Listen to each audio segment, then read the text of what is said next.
Okay, well, good afternoon, everybody, and welcome to Churchill Archives Centre's first virtual symposium.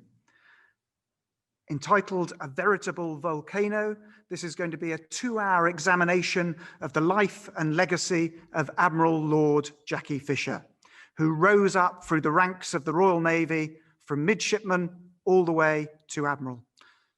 He was First Sea Lord twice, from 1904 to 1910, and then again from 1914 to 15.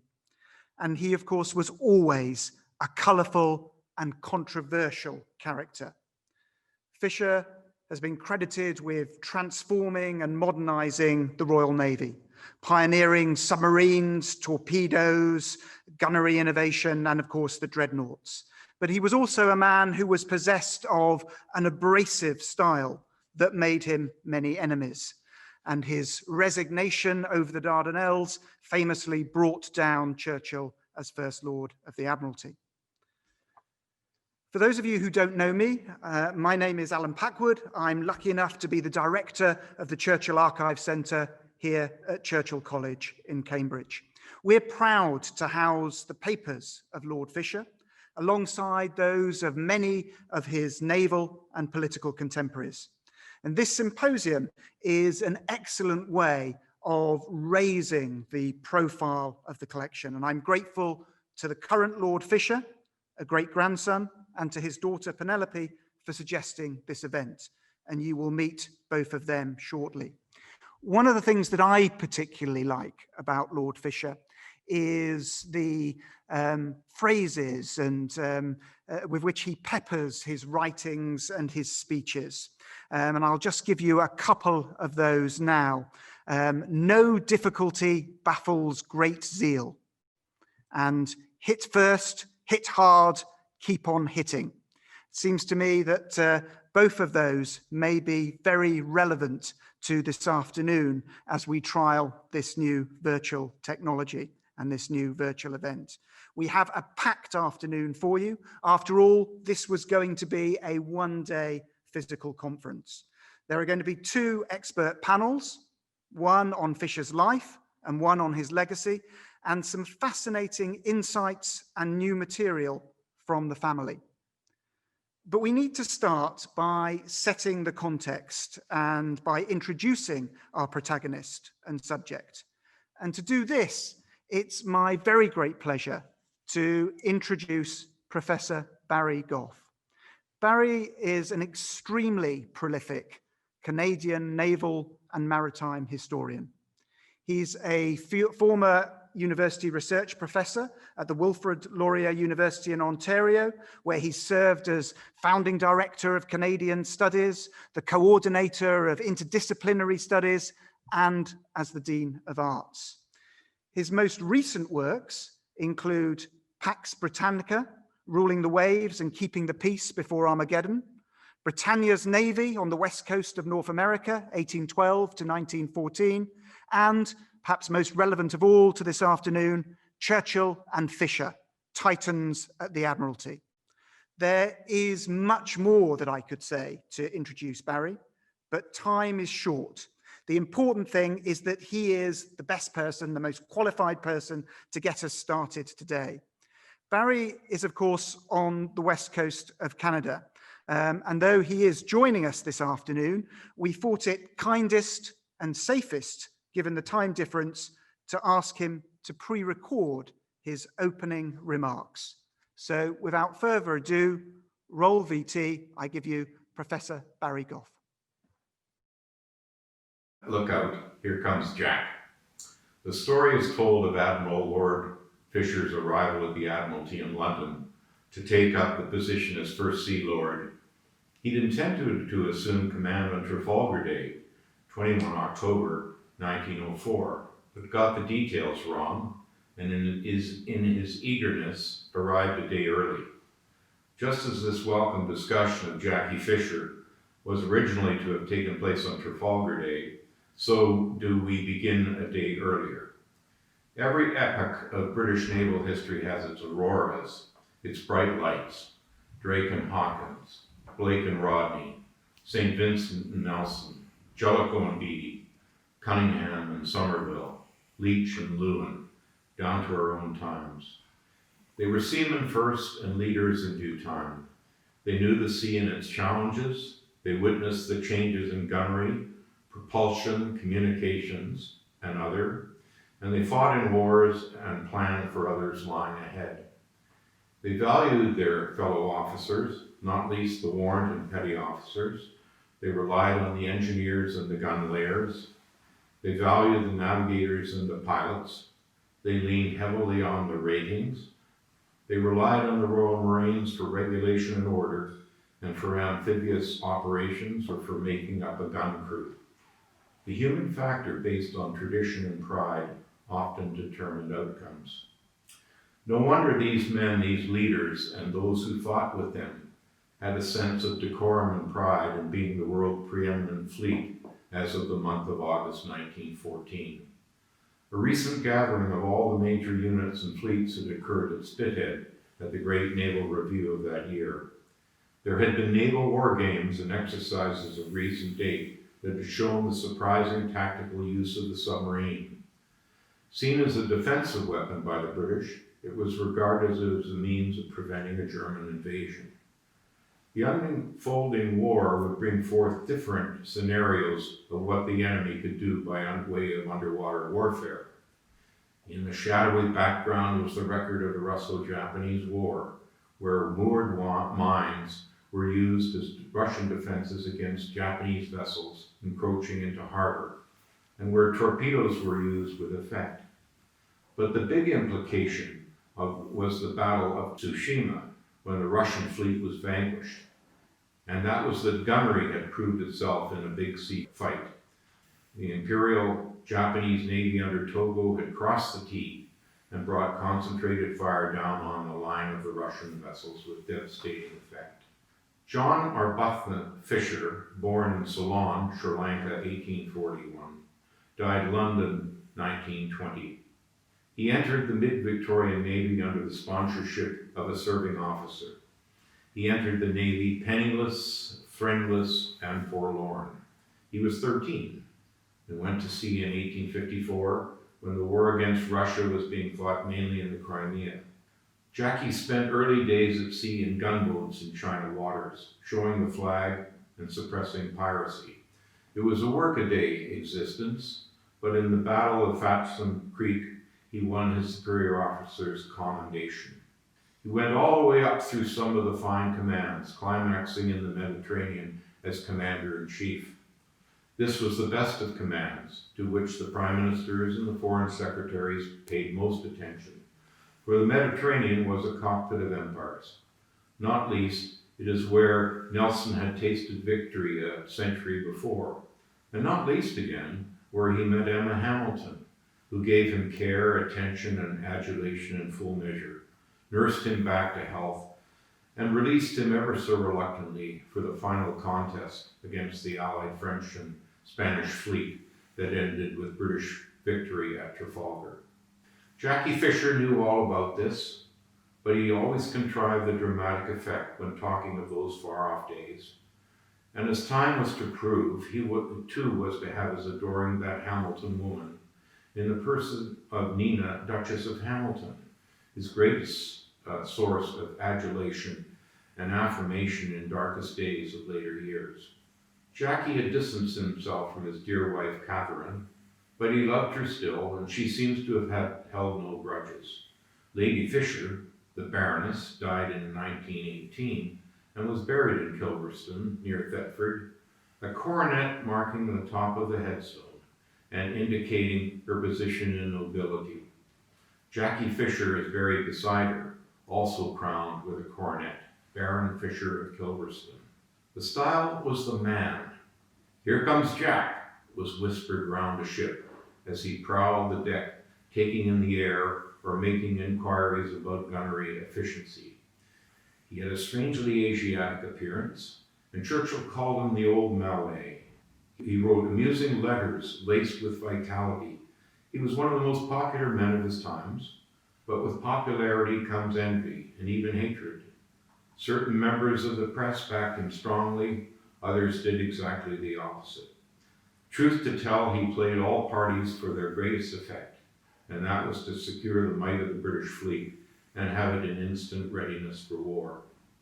One of my favorite photographs of Jacky shows him taking the waters in 1913 in the spa resort Marienbad. Historian Arthur Martyr has it incorrect as Budapest.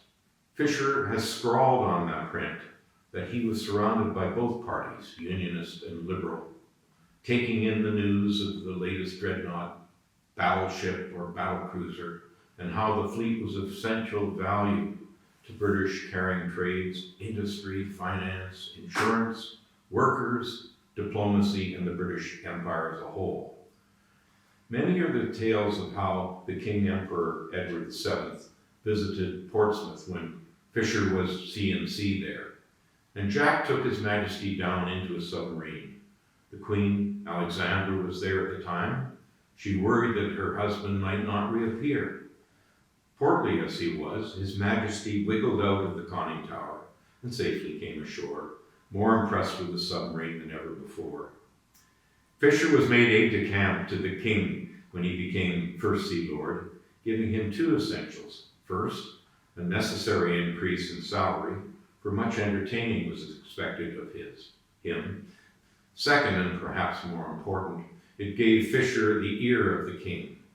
In that age, the royal personage had immense powers in regards to the naval service.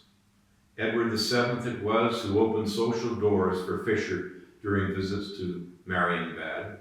He never ceased to promote the Navy as its best salesperson. He always managed to contrive a dramatic effect, for instance, boasting that the Admiralty and the Navy knew far more about the state of international affairs than did the Foreign Office, which was completely true, for the Navy had its own information gathering system on a global scale. It was Fisher who was the publicist for the Navy, and early on he had earned a reputation as one who gave the journalist Stead insider details on the woeful state of the Navy, as published in the Pall Mall Gazette. A vast rearmament at sea took place in consequence, beginning in 1892, and the same might be said after the year 1902, when the Admiralty, because of the information being supplied by Captain Watson in Berlin, gave indication that the Germans were embarking on a vast program of building a mighty fleet. Shortly thereafter, this was confirmed by German naval bills, all advanced by Gross Admiral von Tirpitz, and encouraged by Kaiser Wilhelm II. Here was a bold quest to wrench the trident of Neptune from British hands, and it nearly succeeded. And it was the U-boat, the undersea boat, that proved the greatest challenge. Used as an offensive weapon, it was difficult to find and destroy given the technology of the day.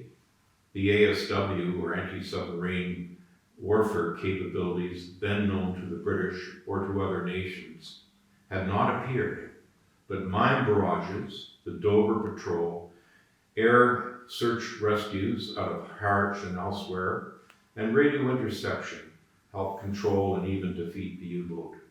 Fisher had seen the value of the submarine, as I said. He had promoted its adoption and its building. Patents had been acquired. Politicians had been brought on side. A.J. Balfour, Unionist Prime Minister, was among the first to accept Fisher's importunity regarding the necessity of submarines in the Royal Navy. Even among his fellow admirals there was dissension, and Admiral A.J. Wilson thought a submarine a damned un-English weapon, and young Winston Churchill, a member of Parliament, thought it would never be used in civilized warfare, believing due warning would be given to crews so that they might make their escape. He was proved wrong. Fisher was a gunnery man, an enthusiast for the effective gun, and proponent of the torpedo. He was thus a weapons man, and he wanted to hit hard, then get out of the way. Mobility was thus twinned to firepower. His mistake, as is so well known, is that he forgot that not always could a weakly armored ship get out of the enemy's gun range. The Invincible class of battlecruiser proved the error of his ways. The Dreadnought, built in a year and a day under Jacky's watch, was a brilliant vessel, an excellent sea boat, turbine-driven, highly maneuverable, capable of 21 knots, and mounting a powerful battery of 12-inch guns. But the technological revolution that came thereafter pushed ships' guns, their speed, and size of ships' complements to a hitherto undreamed of state. The Queen Elizabeth class, with its 15-inch guns, was the wonder of the era. And Churchill pushed the building plan through an ever so dubious parliament to bring this about. Yearly, the estimates rose. And Jacky had convinced the Unionists that in building the Dreadnought, they would get more bang for the buck, so to speak. It would be an economy measure made possible by closing down overseas stations and bases, redeploying cruisers into fast squadrons, sending ships where and when required, courtesy of new wireless and submarine cable messaging. The Dreadnought was soon outclassed, and year after year the great greyhounds of the sea increased in speed and power. If Fisher had championed the submarine and the Dreadnought, he'd also championed the turbine engine with its high-speed performance. He headed up the Commission on Oil as fuel and pushed its adoption far and wide, with imperial results in Persia particularly. Fisher may have started this naval revolution, as many believe, but truth to tell, he harvested the potential. Fisher, as Churchill said, was a constructor. Fisher had the royal dockyards expanded in size so that bigger vessels could be constructed. He ordered the big guns well in advance. He worked with the industrialists, knowledgeable in engineering and electricity and metallurgy, and how to deliver it on time. He was, I think, personally very unlike many an admiral of the Royal Navy in breeding and in manner. So many of them were well-bred and well-heeled, many of them from the aristocracy or gentry. But Jack Fisher was an outsider, and therein lay his advantage as well as his weakness. He was a meritocrat, among the first of his kind, and he stood out as such in the Edwardian age, when the old rules were being discarded. He was not a typical Englishman, but he was a genius and was given one of the great gifts. He could see the future. He got himself into trouble with fellow officers. Politicians found him impossible to deal with.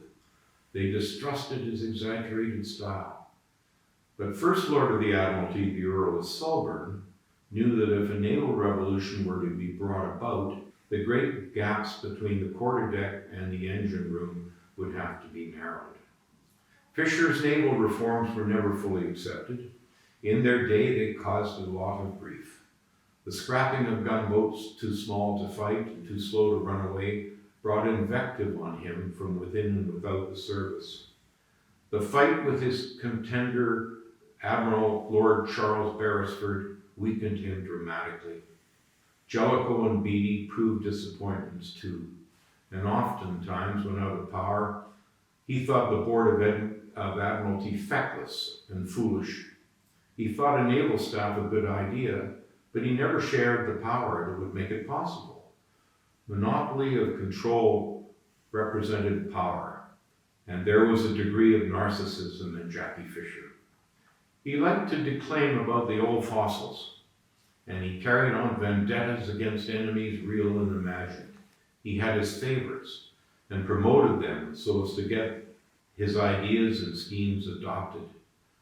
In his last years, he railed against the politicians, took to writing flamboyant letters to the Times, gave vent to revolutionary thoughts, attended the Paris Peace Conference, wildly imagined that he would become ambassador to the United States. He lived latterly in a dream world, for the real world had sadly escaped him, and only the dear Duchess of Hamilton offered much consolation. Cancer overtook him. The best surgeon could not save him, and he died in the morning of 10th July, 1920, in the Duchess's home. The funeral service was in Westminster Abbey 3 days later. The Times said the public, in giving respects as the cortege passed beneath Nelson Trafalgar Square, wrote its affection and admiration for Jacky Fisher upon the social history of our time. The route was flanked at every yard by crowds upon crowds of the English public, paying their inarticulate homage to the great man, the great child, the ruthless foe, the wholehearted friend, the dark schemer, the open fighter, the ruthless, relentless, remorseless tyrant, the perfect playfellow who had spent his huge strength and his genius in their service, and whom they had learned to trust, to love, and to mourn. Cremation followed, then burial in St. Andrew's churchyard adjacent to Kilverston Hall. One cannot imagine a more pastoral setting as the resting place of this stormy petrel, this part Machiavelli, part child, the master of guile, who had a host of admiring friends who knew of his contributions to holding high Britannia's trident. No Trafalgar Square for him, no corner in Westminster Abbey, which had been his hope. Rather, peace in the country, with the fields running down to the river and the woodland farther beyond. Few had the capacity in any armed service to articulate the vision and to proclaim with certitude the importance of adopting a measure, adopting it soon also. With Jacky Fisher, time was of the essence. He could see the future, and it was dark. His was the fight for British naval survival in the face of the dramatic rise in German naval power. He shifted the parade ground of the Royal Navy from the Mediterranean to the North Sea.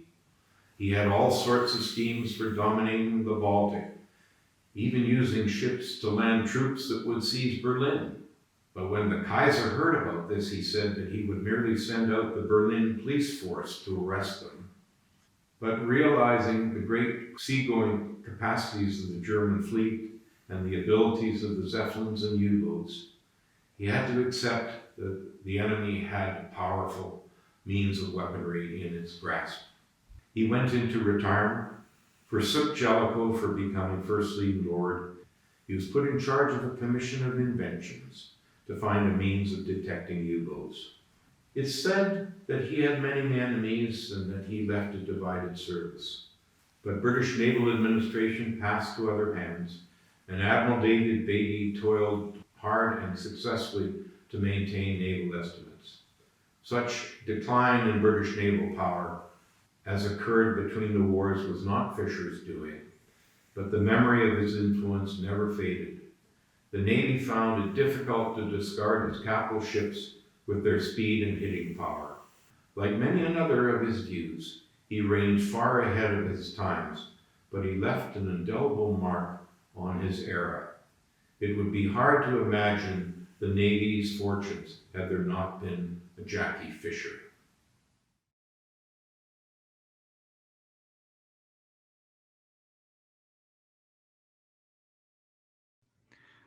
Okay, well, Barry, thank you for that wonderful summary and synopsis. I think we set you an almost impossible task to summarize the life of Admiral Lord Fisher in just over 15 minutes. I should also say huge thanks to John Hughes, Bruce Davis, and Craig Darroch Castle for helping Barry to produce that film, and to our own AV team here at Churchill College for adding in some of the images from the Fisher papers. I think that introduction gives us the perfect springboard to delve into Fisher's life and career, and we've assembled an expert panel here to help us do just that. And of course, an expert panel needs an expert chair. We have Captain Peter Hore, who is well suited to this task, bringing both the understanding and knowledge of the practitioner, having served in the Royal Navy himself from 1962 to 2000, and the analysis of the historian, having written extensively on naval history from the age of Nelson to the Second World War. And as the naval obituarist of the Daily Telegraph, he has studied the characters, careers, and achievements of over 1,500 naval officers from the First World War to the present. And before Peter introduces his panel, just a couple of quick notices from me. Professor Andrew Lambert has a teaching commitment at the moment, so we hope that he's going to be able to join us briefly a little bit later. And if you want to ask a question of our panelists, if we can ask you to use the Q&A function in Zoom. And I can see that some of you are already doing that. So without further ado, over to you, Peter. I hope you can hear me. Yes. Fine, thank you very much indeed. Yes, Andrew Lambert has asked me to pass on his apologies. His teaching commitments have drawn him away, but he does hope very much to join us later on this afternoon. The panel therefore consists of myself, John Brooks, and Professor Matthew Seligmann. I'm going to ask John to start. John, like some of us here, for John, naval history is a second career, but he's well known. I first met him myself in the 1990s when he was working up his theories about the pollen and the drier fire tables. And he's well known for his book on that and for his recent book on the Battle of Jutland. So John, you're going to talk to us briefly, I think, just to set the scene about Fisher's ship construction policy and its consequences, please. Yes, that's right. That's a fine summary. On becoming First Sea Lord in October 1904, Admiral Fisher was at his most volcanic in advocating his policy for new ships. He insisted that, while promising a great reduction in the Navy estimates, the new Navy should be absolutely restricted to 4 types of vessels, being all that modern fighting requires: 21-knot battleships, 25-knot armoured cruisers, 36-knot destroyers, and submarines with 14 knots of surface speed. In this paper, I shall be examining the execution of this policy and its consequences. The prototype battleship was, of course, the Dreadnought. Her armament of 10 12-inch guns was the next evolutionary step beyond that of the preceding Lord Nelson's. But uniform armament, when combined with turbine propulsion giving a speed of 21 knots, made her a revolutionary new type. However, both her engines and her all-big gun armament were untried in 1904. Her turbine plant was an immediate success, but it would take until 1908-09 before she and her like were equipped to fire accurate long-range salvos. Yet her construction had already given Tirpitz the pretext to build similar ships. At the end of the financial year 1908-09, Germany had laid down 7 Dreadnought battleships. This was only one fewer than Britain's 8. She had laid down just 1 battleship in that year. To establish a sufficient margin in completed British dreadnoughts, large numbers then had to be built in subsequent years. Even so, the margin actually fell to a minimum of 46% in 1913-14, though thereafter Germany fell ever further behind. For the new armoured cruisers, Fisher and his advisors decided on 12-inch guns and a speed of 25.5 knots, another decisive advance. Even so, the Invincibles were intended for much the same roles as previous armoured cruisers: defence of and attack on trade, and with the battle fleet, both as scouts and as a fast wing. In 1904, battle ranges were hardly more than 6,000 yards, while rapid accurate salvos, which depended on continuous aim, could be fired only by guns of 6-inch caliber or more. At these ranges, the 6-inch armour of armoured cruisers was proof against 6-inch hits, while 12-inch hits would be infrequent. Thus, the new ships, like their predecessors, could use their speed to keep at a relatively safe distance from existing battleships. Also, though only when they could fire their 12-inch guns in accurate salvos, they could overwhelm any older armoured cruisers at long range. Against dreadnought battleships, however, they had no effective protection even at long range, and their survival became even more uncertain when the Germans responded not with armoured cruisers, but with fast battleships. Yet of the 6 first-generation British armoured cruisers, 5 remained in home waters facing the High Seas Fleet. Apart from the brief deployment to the Falkland Islands, only Australia was used in the role, which she could still perform effectively, trade protection as the flagship of the Royal Australian Navy. Before 1900, Germany had originated two new types of small warship, the general purpose light cruiser and the seaworthy destroyer. She then built some 2 light cruisers and 12 destroyers per annum. In justifying his new policy, Fisher pronounced that all unarmoured cruisers, because they could not stand up to armoured cruisers, were useless, rather overlooking that since small cruisers were not expected to fight armoured ships, they could manoeuvre freely to present very elusive targets. Nevertheless, Fisher stopped the construction of light cruisers for the 3 years 1904 to 07. He also cancelled the batch of River-class destroyers for 1904-05 in favour of building fast destroyers in the 3 years 1905-08. But by the end of 1904, it was already clear that the fast destroyers could not make more than 33 to 34 knots. And he did not explain how these ocean-going destroyers would be capable of, to quote him, accompanying fleets in all weathers to any part of the world. In the end, only 12 of the troublesome tribal-class boats were affordable, and the shortfall was made by 36 26-knot coastal destroyers. But they proved too small for destroyer duties and were soon reclassified as torpedo boats. It may be said that Fisher's policy of 1904 began to unravel in January 1906, when the Admiralty Board agreed on designing a small 27-knot light cruiser for the programme of 1907-08. She became the Boadicea with 6 4-inch guns.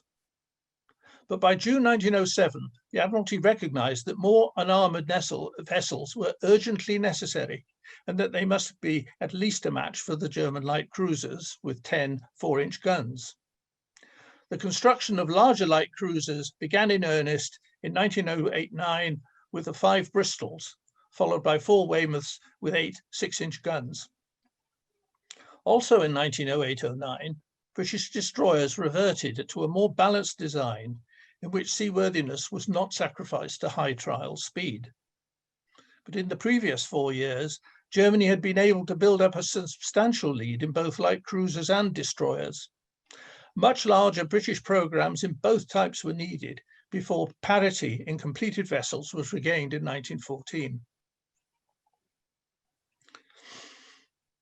On the matter of submarines, the Admiralty responded decisively when practicable vessels were first developed abroad, a policy that Fisher continued by building 37 C-class coastal boats with petrol engines. But more importantly, as soon as a satisfactory diesel engine was developed, he began building the larger D-class overseas boats. Unfortunately, after he left office, further progress was compromised by attempts to break the Vickers monopoly and to develop a fleet submarine.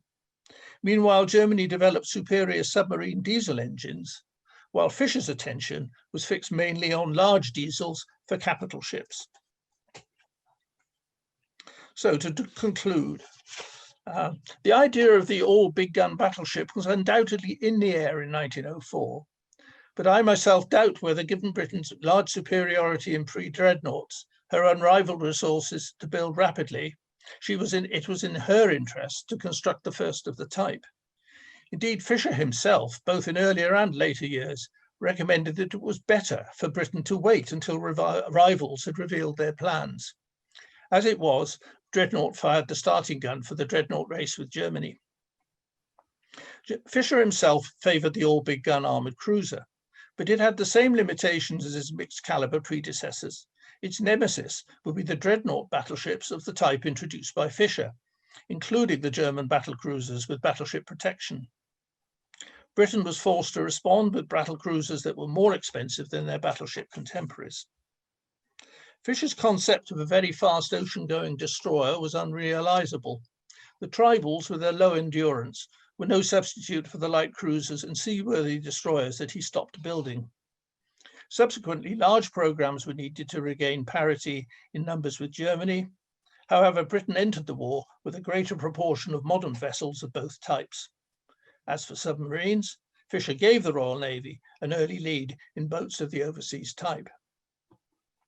Fisher was appointed to reduce naval expenditure, and at first he succeeded. But after the naval race with Germany intensified, the naval estimates for 1910-11 exceeded those of 1904-05, and further increases followed in subsequent years. The fast destroyers and the suspension of light cruiser construction were mistakes that could only be remedied by adding to this expenditure. Finally, as for the first generation of Dreadnought armoured cruisers, their fatal vulnerability did not become apparent until the losses at Jutland. That's the end of my paper, so I'll hand back to Peter. Right, thank you very much, John. We're going to hold any questions. I see there are 3 listed at the moment until we've heard Matthew speak. Matthew is a career historian. He comes from a background in Scotland and the USA to the more milder climes of southern England.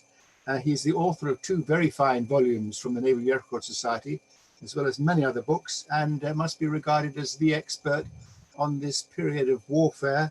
And I look forward to hearing what you've got to say, please, Matthew, on why it's so difficult. Why is Fisher such an enigma? Over to you, please. Thank you very much. Thank you for that very kind introduction. And thank you, Alan, for the invitation to be here today. There is no want of primary source materials on Admiral of the Fleet, Lord Fisher of Kilverston. Given that he twice served as First Sea Lord, it is only to be expected that there should be a large number of his official letters, memoranda, and minutes in the Admiralty papers at the British National Archives. And indeed, that is the case. However, his documentary presence is much more widespread than this, with substantial evidence of his broader life to be found in numerous archives and collections across Britain and beyond. Most obviously, of course, there is a significant Fisher collection here at the Churchill Archives Centre. Consisting of no less than 119 boxes spread across 15 shelves and housing more than 6,000 separate items, it is filled with handwritten letters, manuscript documents, typescript papers, and printed memoranda, all bearing on the life of Jacky Fisher. And it is not alone. Among the other collections in this very building that contain copious traces of the great Admiral are the papers of that ubiquitous Edwardian courtier and defence advisor, the second Viscount Esher, the senior Liberal Party politician and government minister, Reginald McKenna, Britain's first cabinet secretary, Maurice Hankey, and of course, the namesake of this college, Winston Churchill himself. And that is but a beginning. If one travels down the road to the Cambridge University Library, Fisher correspondence can be found in the papers of both the leading scientist, Lord Kelvin, and the prominent journalist, W.T. Stead. 100 miles west of here, in the Library of England's other medieval university, numerous Fisher-related materials are present in the papers of the Unionist politician, Lord Selborne, Prime Minister Herbert Henry Asquith, and the newspaper editor, H.A. Gwynne. Moving north to Birmingham, further examples of Fisher's hand are deposited in the voluminous collections of the Chamberlain family. There are also Fisher letters in the National Library of Scotland, most notably among the Rosebery papers, in Wales among the Cawdor collection, and across the Irish Sea and the Richardson of Bestbrook papers in the Public Record Office of Northern Ireland. Down on the English south coast, the ghost of Fisher is evident in the National Museum of the Royal Navy, home to a second collection entitled The Fisher Papers. Further across the Solent, Fisher has a footprint in the Battenberg papers at the University of Southampton. Back in London, Fisher letters have a significant presence in the British Library, for example, in the Balfour, Jellicoe, Spencer, and Northcliffe papers, as well as in the Caird Library in Greenwich, where they're prominent in the Arnold White, Julian Corbett, James Thursfield, and Lord Walter Kerr collections. Crossing the Atlantic to Texas, there is a substantial corpus of Fisher letters among the papers of James Garvin, editor of The Observer. And so the list could continue. Just how unusual is it for a British naval leader to leave so widespread and fulsome a documentary record? A comparison between Fisher and his 2 immediate successors as First Sea Lord, Sir Arthur Wilson and Sir Francis Bridgeman, is instructive. Wilson's papers were either destroyed or dispersed after his death, and no unified collection pertaining to him now exists. Even worse, Bridgman appears never to have kept a coherent set of papers, or if he did, they are now lost, and his footprint both in other private collections and in the Admiralty papers at Kew is extremely small. Consequently, the contrast in both volume and distribution with the paper trail left by Jacky Fisher is as unmistakable as it is extreme. And yet, remarkably enough, the tremendous scale and astonishing ubiquity of Fisher's correspondence are not the only standout qualities of his archival legacy. Fisher was a man who knew how to squeeze every last ounce of expression from the written word. His writing was unique. Flowing from a highly distinctive pen came the most demonstrative language, in no way tempered by any moderation of sentiment, peppered with piquant biblical and literary allusions, flavored with the most forceful vocabulary, and presented alongside the copious, even violent use of emphatic punctuation that ensured that the pages he penned abounded with exclamation marks, multiple underlining, double height characters, and capital letters. This all combined to make a missive from Fisher one that could not but fail to leave a deep and abiding impression. As the Edwardian poet Sir Henry Newbolt recorded, Fisher had a fine, florid hand and expressed himself in warm feelings and unhesitating language. The result, he admitted, was that the pulse quickened upon receipt of any communication from him. In a similar vein, Winston Churchill, no slouch himself with the written word, admiringly recorded how Fisher's letters were presented in an enterprising guise, interspersed with felicitous and sometimes recondite quotations, with flashing phrases and images and personalities. All were dashed off red hot as they left his mind, his strong pen galloping along in the wake of the imperious thought. Like Newbolt, he too exclaimed that the arrival of his letters was always a source of lively interest and pleasure. Given how much material survives concerning Fisher and how strong and memorable were the views expressed by him, he is a figure about whom a great deal should be known, and moreover, known with some certainty. And yet a judgment made by one of his circle of supporters, the so-called Fish Pond, in May 1907, still holds good today. Of this I am certain, Captain Philip Dumas recorded in his diary, there is only one person who knows what Sir J. Fisher wants, and that is JF himself. The hotly fought debates that currently surround Fisher speak to the truth of that judgment. Historians argue over what warship types Fisher wanted, which countries he saw as rivals, what his strategic vision was, whether or not he was a naval revolutionary, and over a host of other issues great and small. How is it, one might ask, that a man who wrote so much to so many and in such strong terms could leave any doubt as to his views and intentions? How is it that so much Fisher correspondence could have survived, and yet we could still be arguing today as to what he really thought? Ironically enough, it is not so much in spite of the large-scale survival of Fisher letters, but rather because of it that we face this difficulty. The reason behind the quantity of Fisher material provides a clue as to why this should be. Fisher, as almost all scholars of his life agree, was a master of what we would now call spin. Part of this spin was undoubtedly self-promotion. The image we have of radical Jack Fisher fighting the hidebound forces of reaction in order to bring the Royal Navy kicking and screaming into the modern age is a case in point. This was not just an outrageously inaccurate caricature, it was an intentional one of Fisher's deliberate and purposeful creation. In reality, the late Victorian and Edwardian Navy, as Fisher well knew, was a massive consumer of highly engineered industrial goods.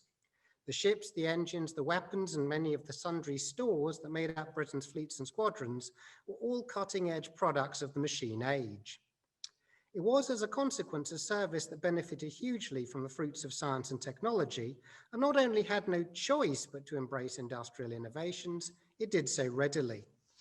Fisher's flamboyant diatribes against aged admirals who wanted to return to wooden sails described a service that did not in fact exist. So what purpose did such denunciations serve? It is surely no coincidence that marking himself out as unabashed advocate of major reform, which for the record was entirely true, was an astute means of raising his profile, bringing him to the notice of key politicians, and simultaneously increasing his chances of advancement while providing him with a stick with which to beat his allegedly reactionary opponents. And yet it'd be wrong merely to see this as a cynical ploy. For all the tactical advantage it conferred, Fisher did advocate reforms that were deeply controversial and could be predicted to evoke considerable opposition. The Selborne scheme of officer education, the Dreadnought shipbuilding policy, and the creation of the Home Fleet are all examples of changes that caused deep disquiet in many quarters, and not just for reasons of blind reaction. Putting them through and maintaining them in place was therefore contingent upon Fisher's ability to mobilize a strong body of support in his favor.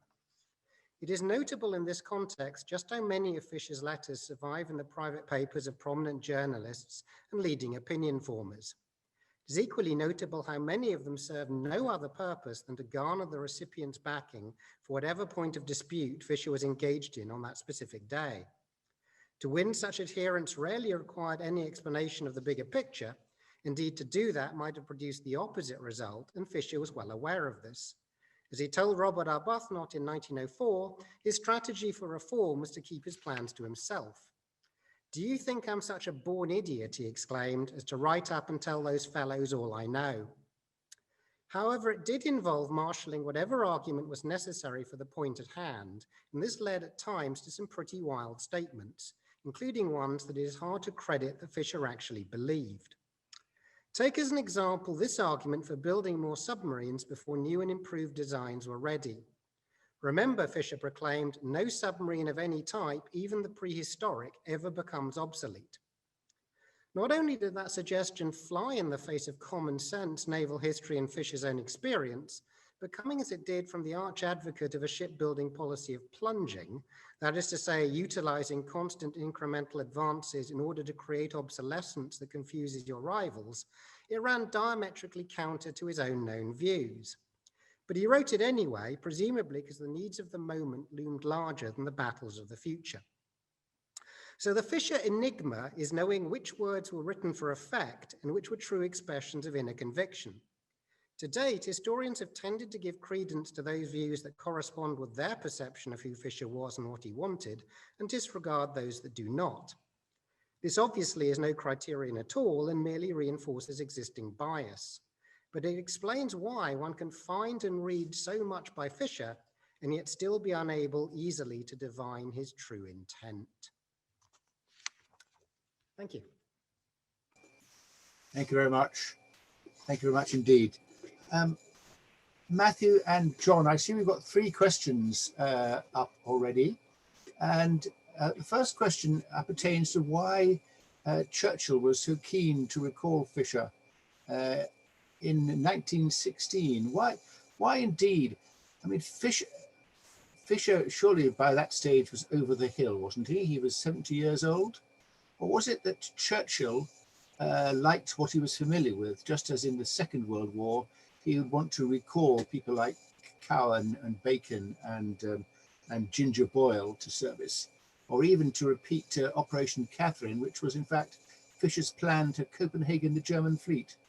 Why was Churchill then so keen to recall Fisher? John? Well, I think Fisher and Churchill had become very close in the period between Fisher's first and second appointment as First Sea Lord. Although they didn't always agree, I think there was, for example, of the question of whether more battle cruisers or fast battleships should be constructed.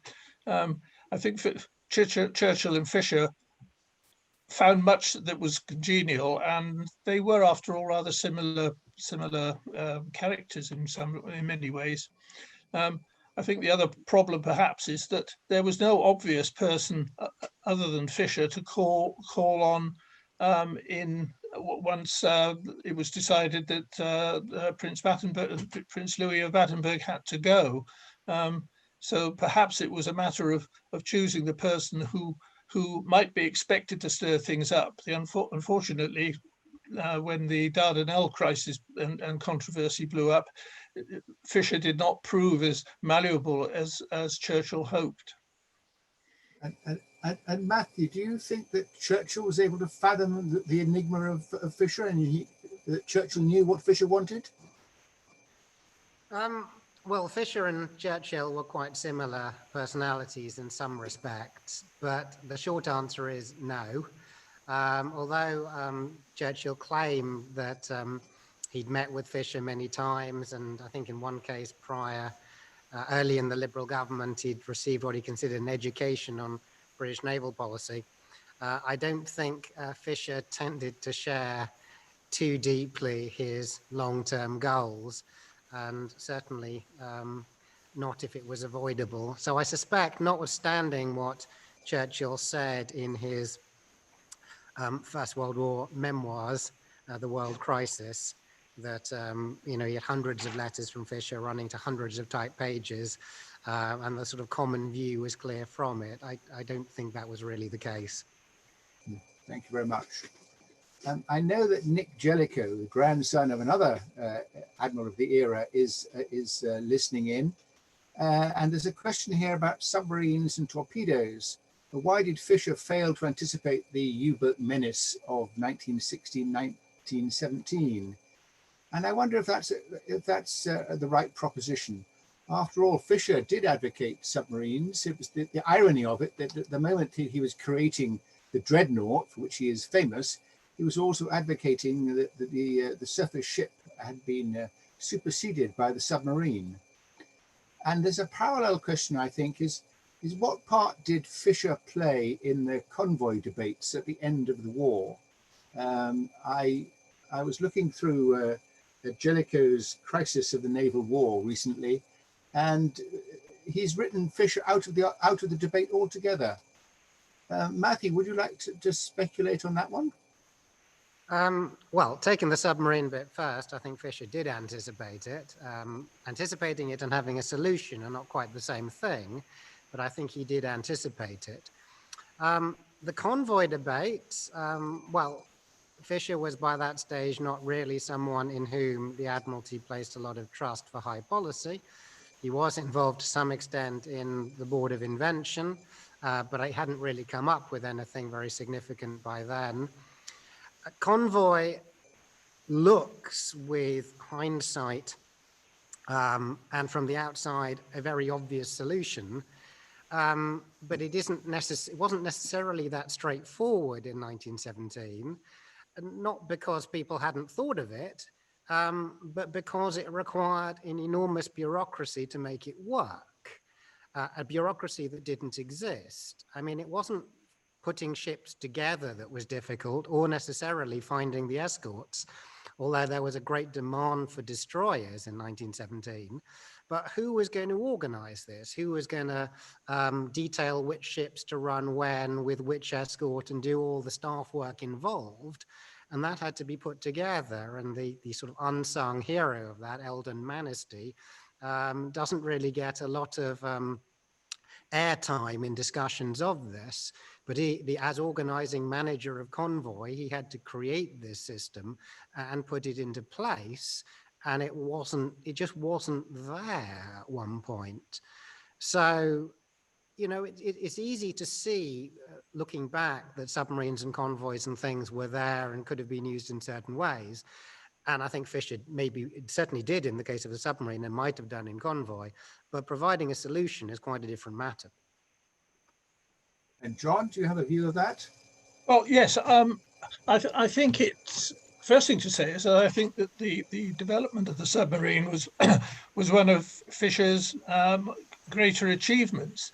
It's true that he built a large number of small coastal boats at the beginning of his appointment, but that was mainly because at that stage there wasn't really any more advanced form of submarine. Perhaps he was extravagant in building so many, but they still were useful for coastal defence even in the war.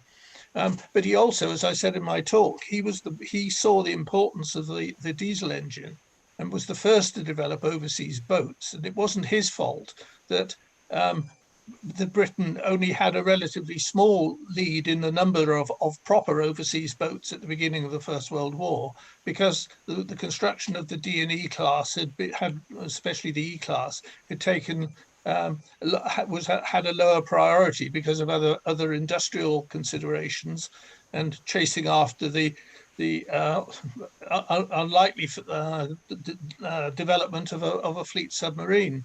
And I think it's also the case that before the First World War, Fisher was one of the few people who anticipated unrestricted submarine warfare. Oh, yes. albeit he didn't have a solution. But then really the important solutions that eventually came up, there was Convoy. There was also the use of aircraft as for scouting for submarines. And also, it has to be recognized that the Board of Invention and Research did encourage an awful lot of work on developing a form of sound detection for submarines, which was an extraordinarily difficult problem, which was, for most of the war, was probably ahead of the technology to accomplish it. Okay, thank you very much indeed. The next question perhaps belongs to a political historian, but before we go on to that, I've got my own question to ask the panelists, please. You both have referred in some way to Fisher's education, his quoting the Bible and his knowledge of history, or his apparent knowledge of history. He joined the Navy as a 14-year-old boy, didn't he? Where did he get his education from? John? I don't really have a very sound answer to that question. I mean, the education of midshipmen in the mid-Victorian Navy was not entirely neglected. I think the major ships carried tutors who would have given them some teaching. The knowledge of the Bible was something that came depending on your background more than your rather than formal education, I think. Fisher must have had an extraordinarily good memory, though he does occasionally make some strange quotes which seem to be a bit off the wall. I mean, he once was talking about battleships in one of his phases when he was talking down the importance of the battleship, comparing them to Kilkenny cats who can catch neither mice nor rats. I was curious about that and tried to find out what he was talking about. There is a limerick about Kilkenny cats, but it doesn't say anything at all about mice and rats. So we mustn't always assume that Fisher got his quotations right. Okay, but there's nowhere in his in Ruddock Mackay's biography or in Jan Morris or anywhere else about him having an exceptional tutor or a chaplain in his ships at sea. What do you think, Matthew? Where did he get his education from? I think he got his education out of his interest. I mean, he would have been trained as a naval officer. He'd had to have done all the various things to do with seamanship and the mathematics of position finding and things. But in regards to his knowledge of literature and biblical quotations and things, or indeed dancing, which was another of his passions, it would have been out of his own personal desire to know. And it's just in character. Fisher did these things because he was Jacky Fisher. So in one sense, it's a reflection of who he was as much as what he learned. Yes, you refer to his dancing. I wonder if he got that from Nelson, because I remember somewhere that Nelson advised Captain Boyle, the grandfather of the Earl of Cork and Nereri. He advised Captain Boyle to learn French and to dance. And that's not a Nelsonic characteristic, which I think in the last 200 years, many other naval officers have adopted. There's a question here about Fisher's reorganization and getting rid of redundant ships and overseas stations. Let's turn that into a rather more specific question. If there was a German Asiatic fleet, why didn't he leave enough ships in the east to combat Rausch von Spey's fleet? I mean, the battle cruiser Australia on her own was hardly sufficient, was it? Matthew? Well, I mean, Fisher, of course, wouldn't have been in charge of the dispositions that led to that in 1913-14. That would have been Churchill and his advisors. And there, Churchill's quite explicit, actually, that his first call was on defending the home islands, that there was no point, I think he said, defending Egypt and losing Britain. So the rationale for concentration was quite a good one. You win in the principal theatre and then you correct all the mistakes subsequently.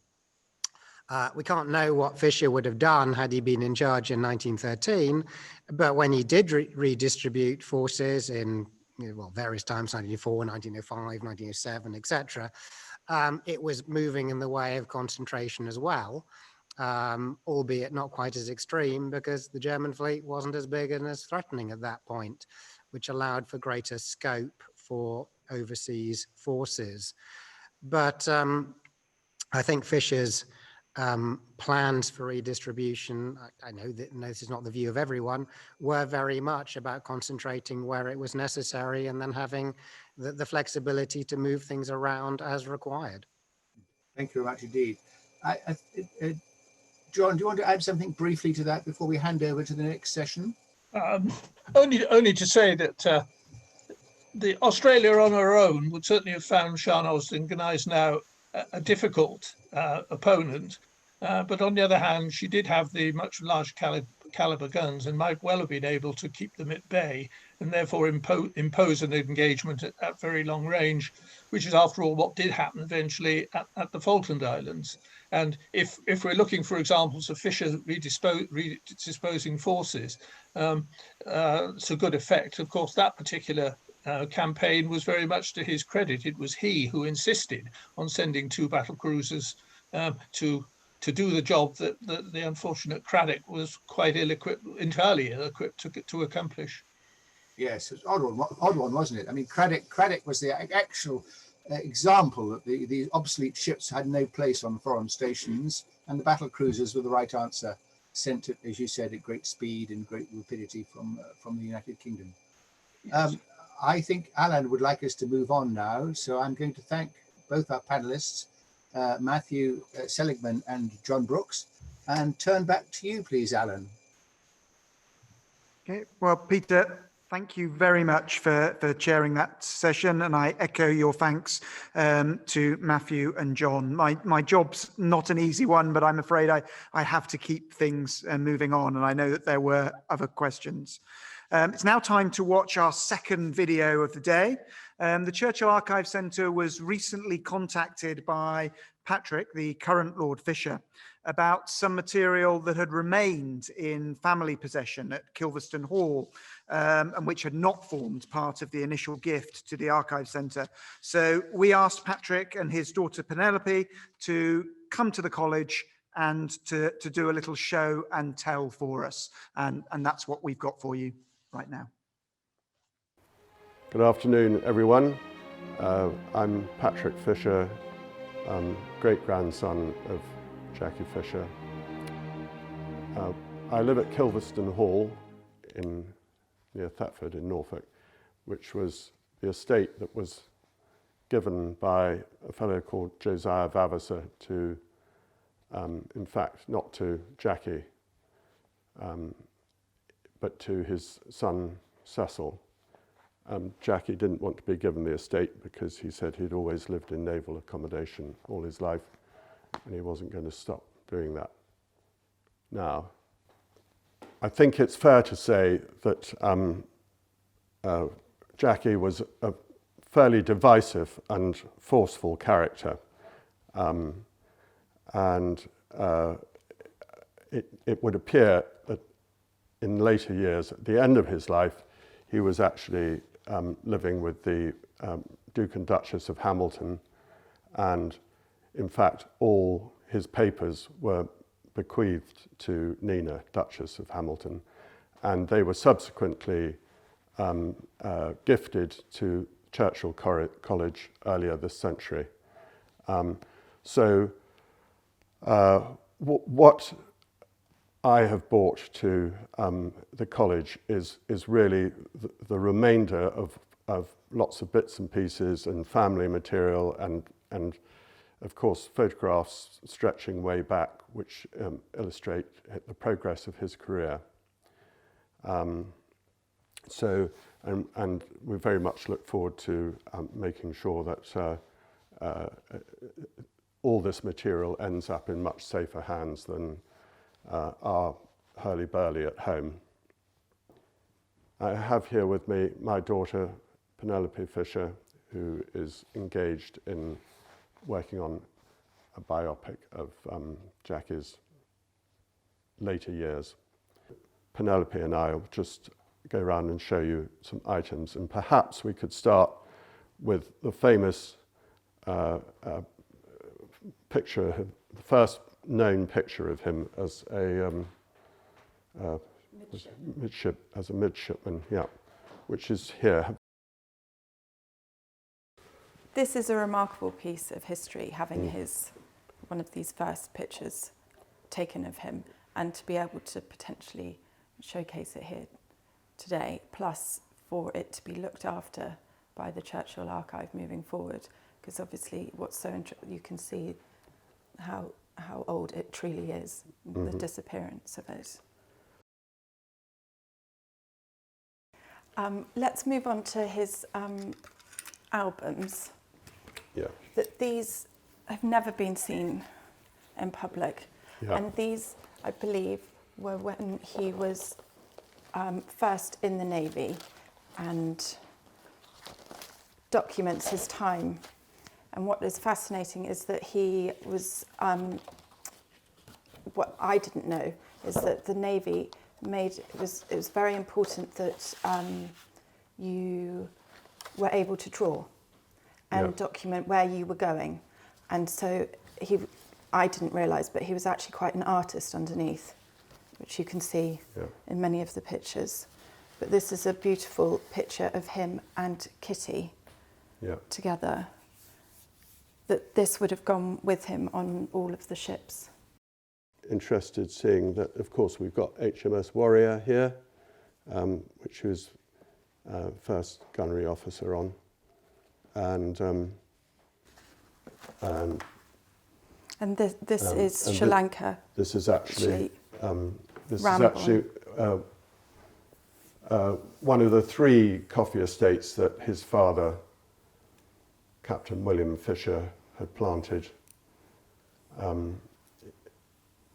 William Fisher had actually gone out as ADC to the governor and bought himself out of the army and set himself up as a coffee planter. And as we all know, what happened is that unfortunately there was coffee blight in Sri Lanka, and everyone got rather poor.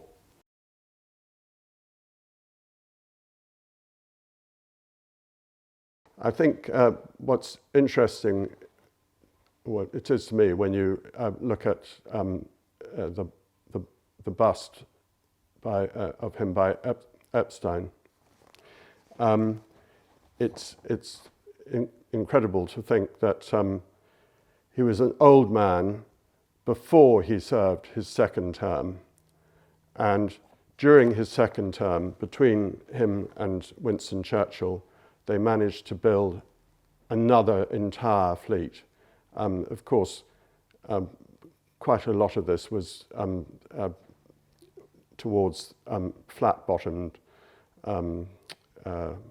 monitors and so on, to bombard, specifically enter the Baltic and bombard that coast rather than the Dardanelles and so on. This, I believe, was when he was coming to the end of the Admiralty the second time. And then this glorious picture of him smiling with Queen Alexandra, who I think they had a fantastic relationship with, didn't they? And they planted a tree. Yes, planted a cedar tree at Kilverston, but that was a bit later because this is actually 1907. But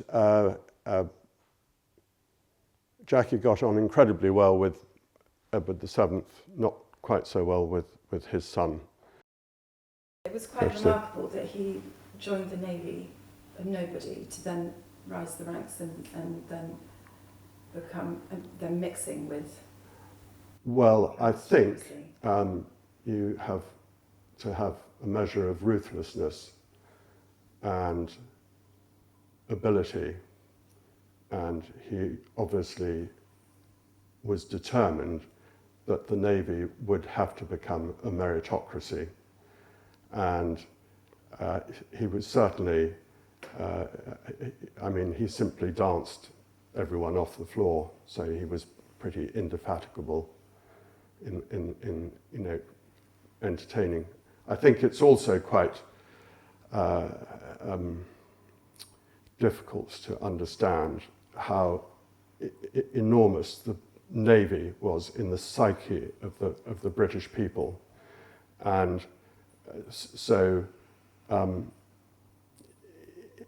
he was very manipulative with the press, which he was not meant to be, and how he managed to get away with that, I think probably had a lot to do with his patronage by Edward VII, I think. So there's an interesting picture here of taking leave of the King, March the 5th, 1908, on his departure from Biarritz, which would have all been part of that charm offensive with the French, and his nice overcoat, which sadly disintegrated a couple of years ago, made of rabbit fur, and it shows he was very energetic but not very tall, and in fact I think he and the King were able to see eye to eye in height. One of the few items we have at Kilverston is, I'd like to show you, is this marvellous eagle. I'm told that this was given by Admiral Tojo to Jacky after the British ships used by the Japanese had mullered the Russian fleet. And I've always seen it as the eagle, but in fact it's sitting on the Shinto gate, which of course is really the closest that you can really get to a sign of peace. How do we change how people view Jacky? Because lots of people thought that he enabled the arms race to create war, and from the research that I've done, is actually he wanted to prevent war. He wanted to prevent the loss of lives. So that's why he built the Navy to be so big and strong and capable of I believe in deterrence. What are your thoughts with that? Well, I think his ideas were always veering towards the nuclear, because if there was a technology that helped achieve his ends, he was going to bend everything to his will to make it happen. What are the characteristics that you most admire about Jacky? However divisive he was determined to carry his plans through. And although he wasn't an all-action hero in the mould of Nelson, he certainly made sure that the sailors and the fleet were up to the job. If he hadn't have joined the Navy, what do you think he would have done? Gosh, I think he might have got into a lot of trouble. Well, I think he certainly would have caused trouble wherever he went. I think this photo is just shows them as a family, you know, mother, father, Cecil and the girls. And I think it's good to get across at how much of a family man he was and how much he loved his children and Kitty, and he did everything for them, really, devoted his life to the Navy plus his family. What are your thoughts on that photo? Well, I think, as I said elsewhere, he wasn't an all-action hero like Nelson, but we're talking about a different era where he had to get into lots of technical developments, and don't forget, the world technologically was changing very fast. And as I said, sea trials were really sea trials. They were testing everything out. So and alongside that, he had the domestic side. So all his career is documented in these family albums, in these photographs, quite a lot of which have been published because they've been taken from here. Jacky and Kitty at Kilverston, he had done his job and he retired, and then he was then brought back to do another job, and for heaven's sake, that was to build a whole other fleet, rather quicker than actually Dreadnought was built in the first instance, which is extraordinary. So, and I think that you have to think on balance that Jacky had been very involved with Winston Churchill in his career, and on balance, they actually achieved a remarkable amount. And without what they did, notwithstanding America came into the war, fortunately, all these were close-run things. We've got more or less the domestic side here, and of material and photographs. I think it would be very fitting if it joins his more official papers in the college here, and it's been very enjoyable to be involved with the college and to see how we can facilitate this sooner rather than later. So this is the first copy of Memories given by the publisher to Jacky on Trafalgar Day 1919, and Jacky's given it to Grandpa Cecil from his loving father, Fisher, 21st of October 1919. Not heaven itself upon the past has power. What has been, and I have had my hour. There we are. Just a little pre-adieu from him.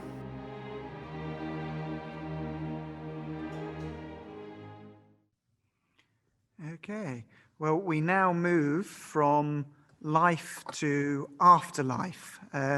Jacky Fisher was, of course, extremely religious, but I'm not talking about heaven or hell, but rather now about memory and legacy, and how Lord Fisher has been remembered and what his legacy is. And to start this part of the discussion, I'm delighted to have with us Dr. Laura Rowe. Laura is a historian of Britain and the early part of the 20th century at the University of Exeter. Her research focuses particularly on the cultural and social history of the Great War and the Royal Navy. She's worked on morale, discipline and combat motivation, homosexuality and the armed forces, the construction of heroism and the spread of Bolshevism in interwar Britain. And she's now working on a major research project on communities of mourning, manning ports and the memory of the Great War. Laura, over to you.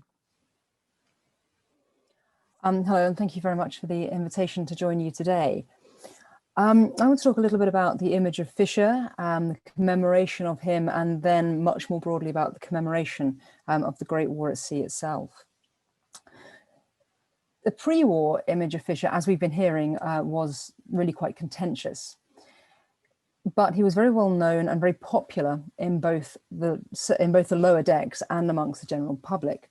His image was widely disseminated in print, posters, the press, postcards, and other trinkets. And his return to the position of First Sea Lord was very popular. both within the lower decks and the civilian world. But his First World War service itself brought about a change in his image. He remained extremely popular amongst the lower decks throughout the war. However, this was to change. Sorry, forgive me, my computer has just lost the screen I was looking at. Do bear with me 1 second, my apologies. Sorry, I'm back with you. So he remained popular in the lower deck presses throughout the war because of his reputation as a reformer and a friend to the lower decks. And this trumped the ignominy of the Dardanelles. And the same is true of Churchill amongst the lower decks as well. However, this wasn't true of his reputation more broadly. Elsewhere, his image almost disappeared entirely in favour of Jellicoe, and to an even greater extent, the very charismatic Beatty. In many ways, I think this reflects the wider issues around the way in which Fisher and the naval war has been commemorated at local and nationals, and the way in which Fisher himself has been memorialised. Now, as we know, because of this symposium, Fisher died in 1920. And in preparation for today, I've been looking at some of the memorials and commemorative practices which followed his death. His funeral was filmed by Pathé. The silent film opened with an image reading, "The Empire mourns Jacky Fisher, the greatest sea captain since Nelson." And it's followed by images of his cortege. So the casket being carried on a gun carriage draped in the Union Jack, his bicorn hat pulled by Royal Marines and escorted to Westminster Abbey by a clutch of admirals. We can see in this a clear effort to link Fisher to Nelson and so establish firmly Fisher in this canon of great naval men. Following a very simple service at the Abbey, his ashes were interred in a relatively obscure and modest grave at Kilverston. In many ways, his reputation and his memorialization is linked to his pre-war work. It's almost disassociated from the Great War.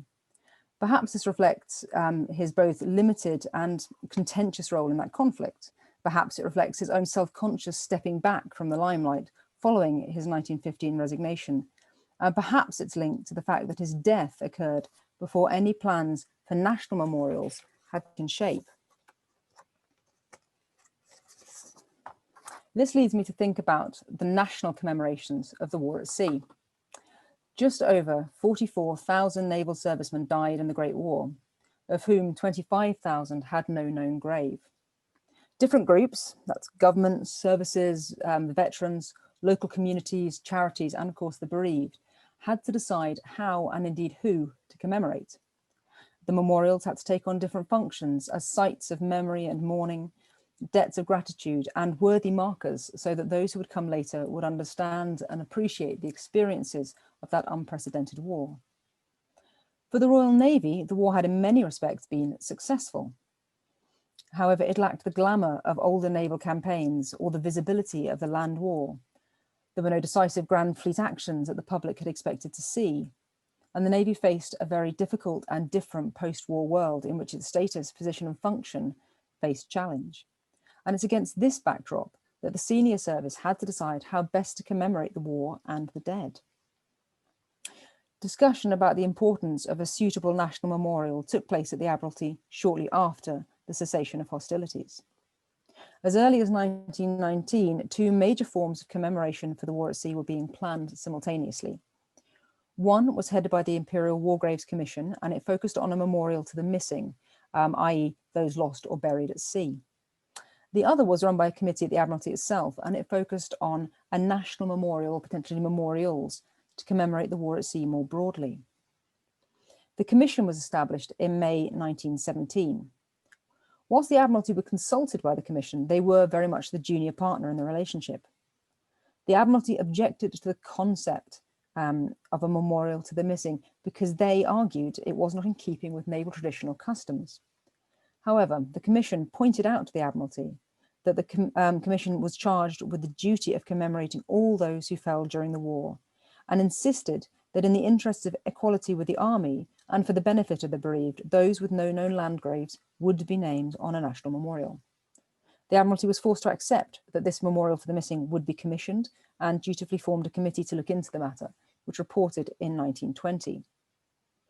They considered that the most appropriate place for such memorials would be where the greatest number of seamen and marines and their families would be able to visit them. And after exploring various options, they considered that the Manning ports, Portsmouth, Plymouth and Chatham, best met this criteria.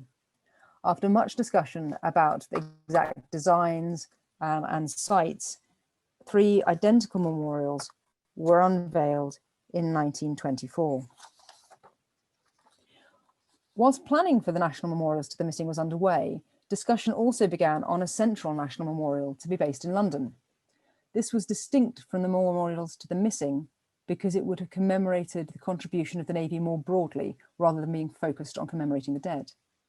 Tellingly, there was some initial reluctance from the Admiralty for a naval memorial.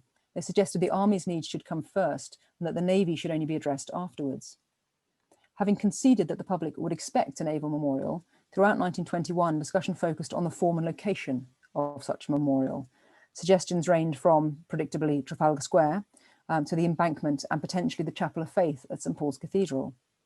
However, it proved impossible to agree on a site or to get the necessary permissions to utilise the land. By the time some kind of consensus had been found, the central funding allocated by the government had been withdrawn and the project permanently floundered.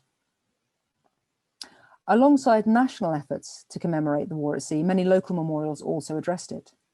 With no central funding, it was down to local groups to set the parameters for their own memorials and to raise the necessary funds. The City of Portsmouth Memorial is an interesting case study because half the dead commemorated were in the Navy. And this was reflected in the design. It's half and half of everything. In that central sarcophagus, you can see there are 4 reliefs spaced around it, 2 are naval, 2 are army. Of the figures guarding the entrance, there's 1 naval, 1 army, and the names are subdivided, Navy and Army. The memorial, organised by the Town Council, was unveiled in 1921. And if we look at the ceremony of commemoration, we see a distinct focus on this local memorial and not on the memorial to the missing, possibly because it had appeared 3 years earlier and practices had already solidified around it. But the National Memorial to the Missing never captured the focus of the town. I'd like to end by drawing together a few conclusions about how Britain has come to largely expunge the war at sea from its collective memory of the Great War. Clearly, memorials were only part of the Navy's commemorative process. The service took part in such things as tri-service events, like the Act of Remembrance at the Cenotaph and the interment of the Unknown Warrior, a name given specifically to include the Navy and the RAF. They also produced things like films of their wartime service. The failure to secure a central London memorial, coupled with the greater visibility of the land war, the Western Front in particular, and the comparatively small number of fatalities, meant that much of the British national sense of the war coalesced around the Army's experience. Even in areas where a high percentage of the dead were naval, all 3 services were situated together within commemorative practices, and often their tone was taken from the national services, which had placed greater emphasis on the Army. By the 1930s, the shorthand image of the Great War had become the Tommy. The specifics of Jack Tar's contribution had been gradually erased. We could go even further and note that by the 1930s, the shorthand for the experience of war was more specific than the Army. It was in fact the infantry. Even today, it's proving remarkably hard to reinsert the war at sea into our national narrative. The National Centenary Commemorations put little emphasis on the war at sea, only marking Jutland in 2016. These unquestionably successful components of the war had no place because they don't sit comfortably with the pity of war or the lions led by donkeys narrative which dominates British understanding.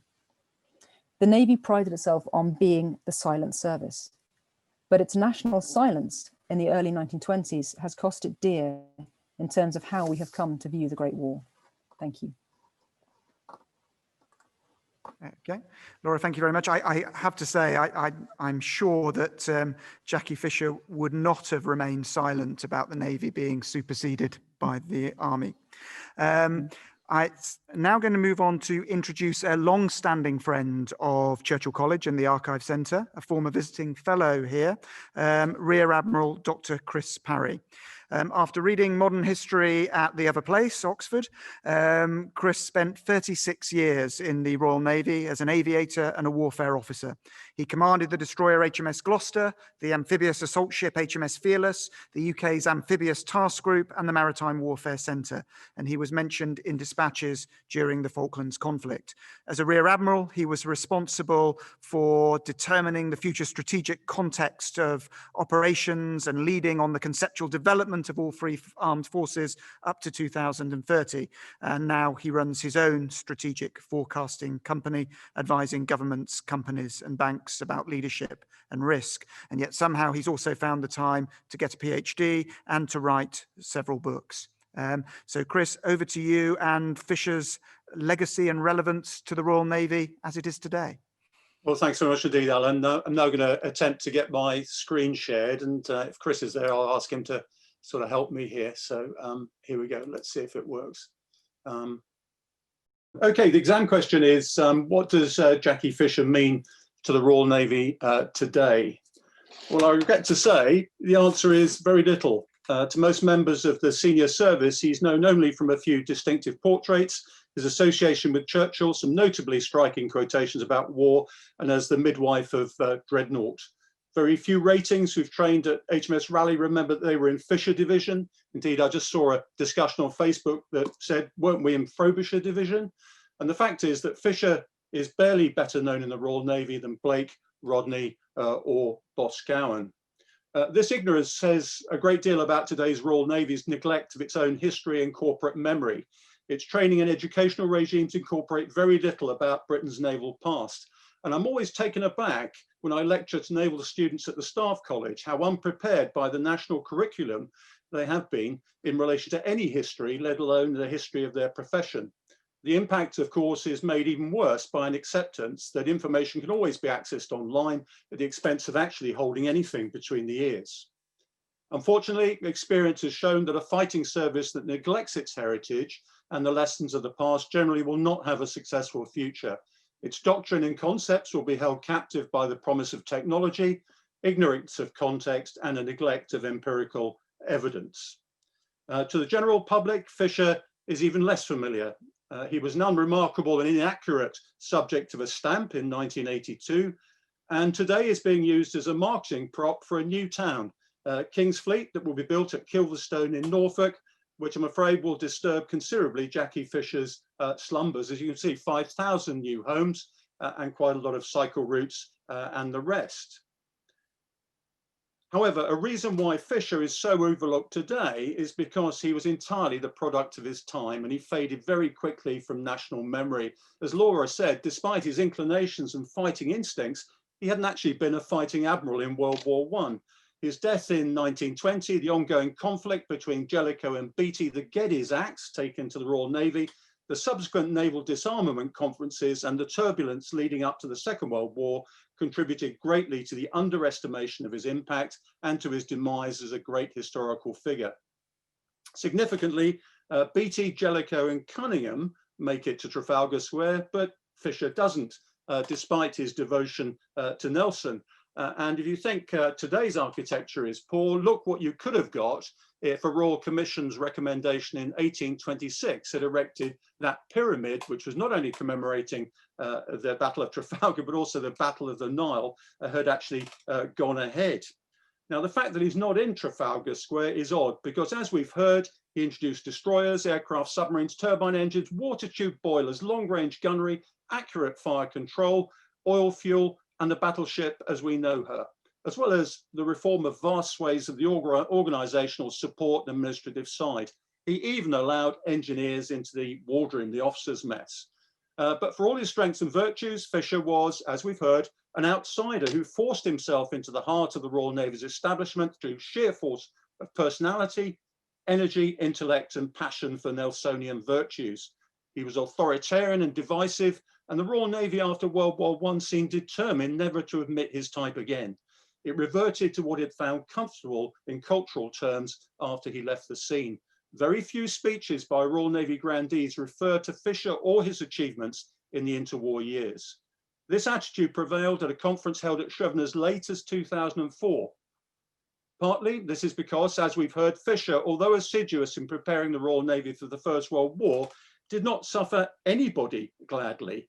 And as Churchill noted, there was always something foreign to the Navy about Fisher. He was never judged to be one of the band of brothers which the Nelson tradition had prescribed. Harsh, capricious, vindictive, gnawed by hatreds, arising often from spite, working secretly or violently, as occasion might suggest, by methods which the typical English gentleman, public schoolboy, are taught to dislike and avoid. Fisher was always regarded as the dark angel of the naval service. And he could be quite biting too.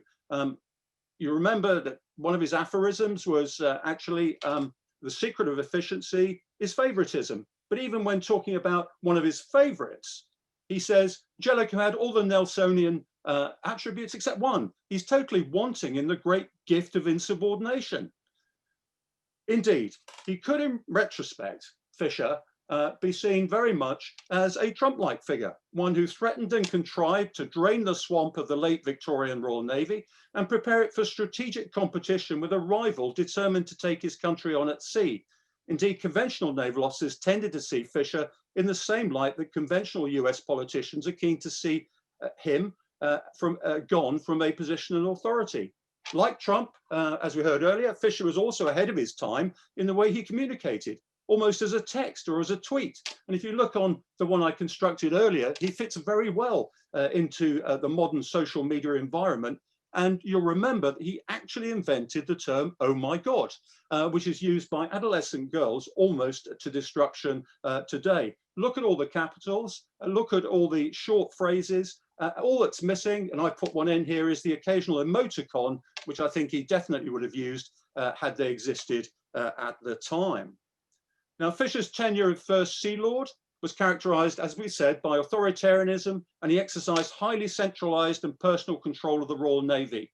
Here, the merits of swift analysis and resolution of courses of action could be matched with the attendant possibility of neglecting alternatives or possible outcomes. Similarly, the instant, swift, and ruthless execution of plans, despite opposition, could be weighed against the attendant problems of neglected side effects, unforeseen or inferior results, and the discontent of individuals whose brushed aside ideas may have had some validity. And in a broader sense, the effects and weaknesses of tight centralization and the building up of a single indispensable man could subsequently be discerned in the organizational and fighting culture of the Royal Navy in World War I. And it's significant that officers up to the rank of captain had gained almost all their significant training and experience since 1905 under the increased pace and constant introduction of new ships and materiel. And the more senior officers had been selected by the duties which they were assigned for their higher rank during the Fisher period. His inability to tolerate senior subordinates whom he suspected were not entirely loyal and of significance to the future excluded a range of talents. Nevertheless, his example, driving conviction, and the spirit of innovation that he championed are needed more than ever today, at a time when we're seeing the return of great power competition, typified by the rivalry between a status quo superpower, the United States, and China, the ambitious rising superpower, faintly reminiscent of the rivalry between Great Britain and Germany. The parallels are even closer when one considers that China has been, for the last 600 years, a continental power that is now seeking to compete on equal terms with the United States on its proprietary strategic medium, the sea, and of course in space as well.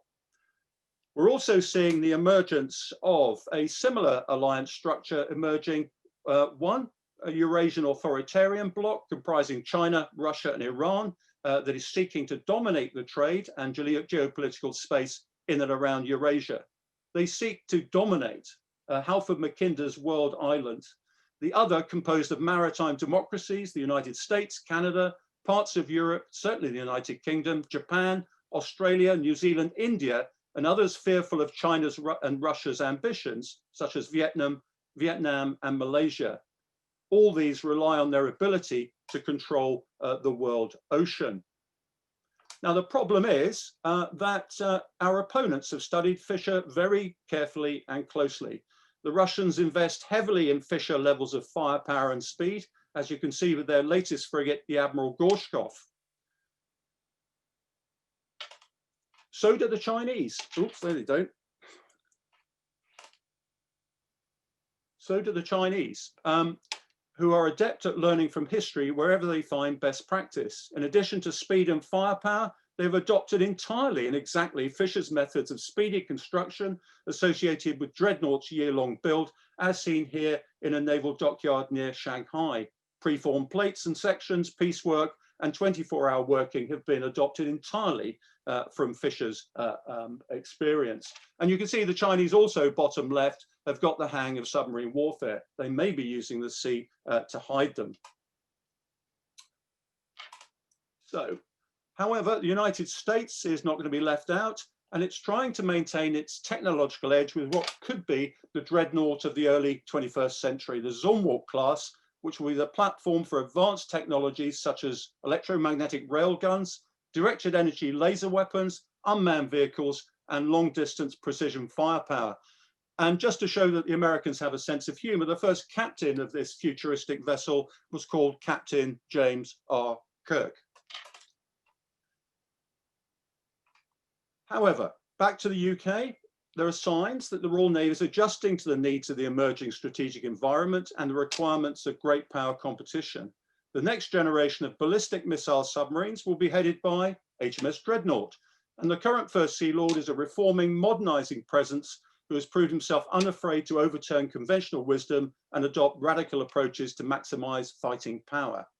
He could do a lot worse than encourage his staff to mine the vast resource of best practice and innovation that Jacky Fisher left as a legacy to his beloved service, not least in getting his way with politicians and other service interests.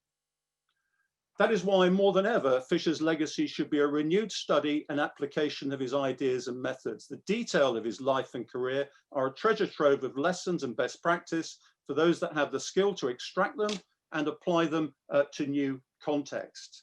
Indeed, Fisher's speech to the Royal Academy banquet in 1903 almost sets the terms for the forthcoming integrated defence and security view. He said, "The great fact which I come to realise, and so are the Navy and Admiralty, that on the British Navy rests the British Empire. And here we can extrapolate the international rules-based system that relies on the navies of the free world." He continues, "Nothing else is of any use without it, the Navy, not even the Army. We are different from continental nations. No soldier of ours can go anywhere unless a sailor carries him there on his back. I'm not disparaging the Army. I'm looking forward to their coming to sea with us again as they did in the old days." As Dominic Cummings has recently said, it's time again for weirdos.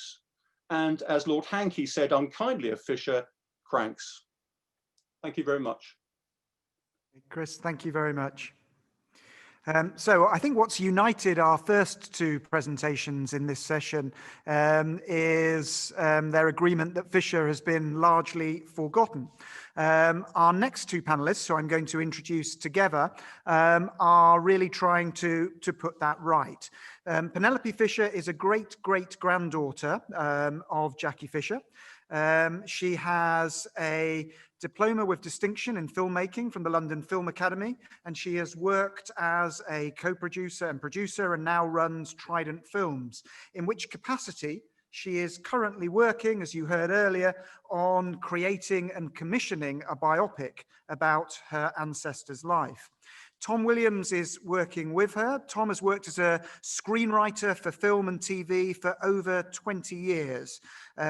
He's produced films, including the romantic comedy Chalet Girl and the BAFTA-nominated war thriller Kajaki.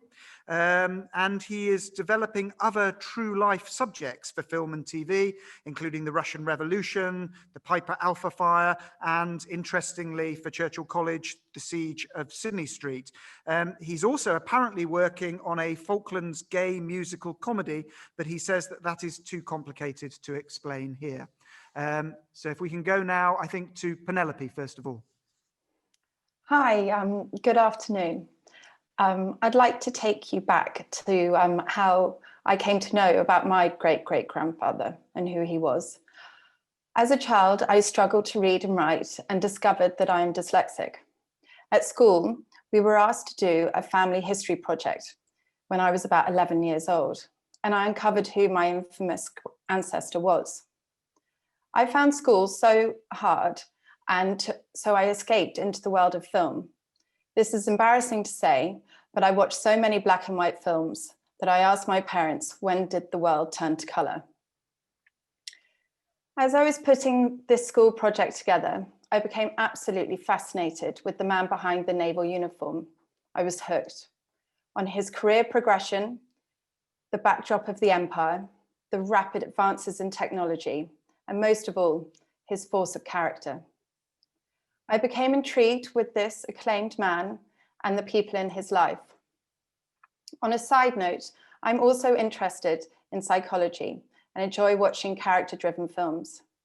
I always think of what you can learn from them, and I often ask myself the questions as to what motivates a person's decision or how I would have responded if I was put in a similar situation as someone like Jacky. I can only imagine what it must have felt like as a little boy being sent away from Ceylon at the age of 6 and being told to go and find your way in the world and support the rest of your family.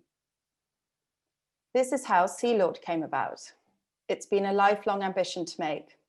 It charts the astonishing rise and disastrous fall of Admiral Lord Jacky Fisher. It tells the true and inspirational story of a self-made man of the empire. It's a compelling and intimate character-driven film exploring the human psyche of the man and the key people in his life who impacted some of the most important historical decisions of British naval history, with Jacky at the helm. This dramatized account will focus on the 10 days in May 1915 when Jacky resigned in protest at the botched handling of the Dardanelles campaign. King George V and the Prime Minister, Herbert Asquith, the Cabinet, the Royal Navy, his dear wife Kitty, and the general public all wait on tender hooks to see how this national crisis will be resolved. I received fantastic advice from the producer of the King's Speech, Gareth Ellis Unwin, to really delve into Jacky's timeline and look at the conflicts and milestones which stand out. Films that follow a cradle-to-grave story arc don't translate well, so it's been a challenge to faithfully condense a giant life into 90 minutes. We will flash back to his childhood and focus on his relationships, especially with his devoted wife, Kitty, his companion, Nina, the Duchess of Hamilton, and with a main focus on his friendship and ultimate conflict, which evolved between Winston Churchill and himself. These two characters go head to head, as to use the title from Barry Gough's book, like Titans at the Admiralty. At first, Fisher and Churchill forged a deep respect for each other, and I believe a mentor-student friendship. The might of both their personalities must have made for a duo not to be messed with. I want to make people aware that Jacky was at the end of his career.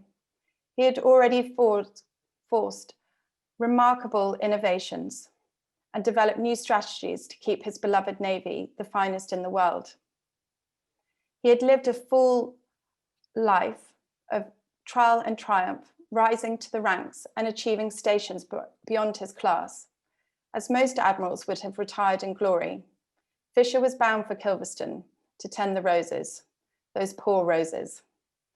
Nothing could stop the old lion from returning to join Churchill in defending Britain against the Germans. It is fascinating to consider that this could have crowned an already distinguished career, but sadly resulted in a fall from grace. I have always wanted to share his side of the story with people.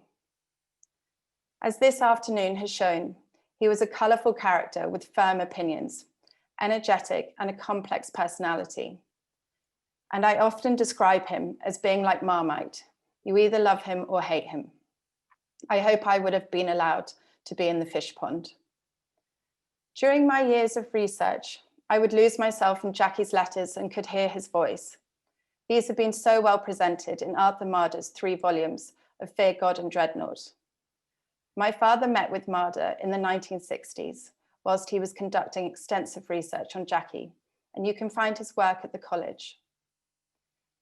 My father has always said to me that if you want to get an all-rounded knowledge of the true significance of the Royal Navy at this time in history, then you won't go far astray by reading Dreadnought by Robert Massey. I feel very honoured to be his great-great-granddaughter, and I want to keep his memory and all his hard work and passion alive for others to enjoy and learn from.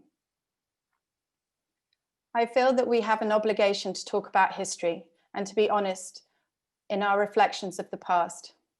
I'm not sure I would have always agreed with how Jacky got things done, but I do know that he was someone who needs to be remembered. The Navy was his life, all he had ever known.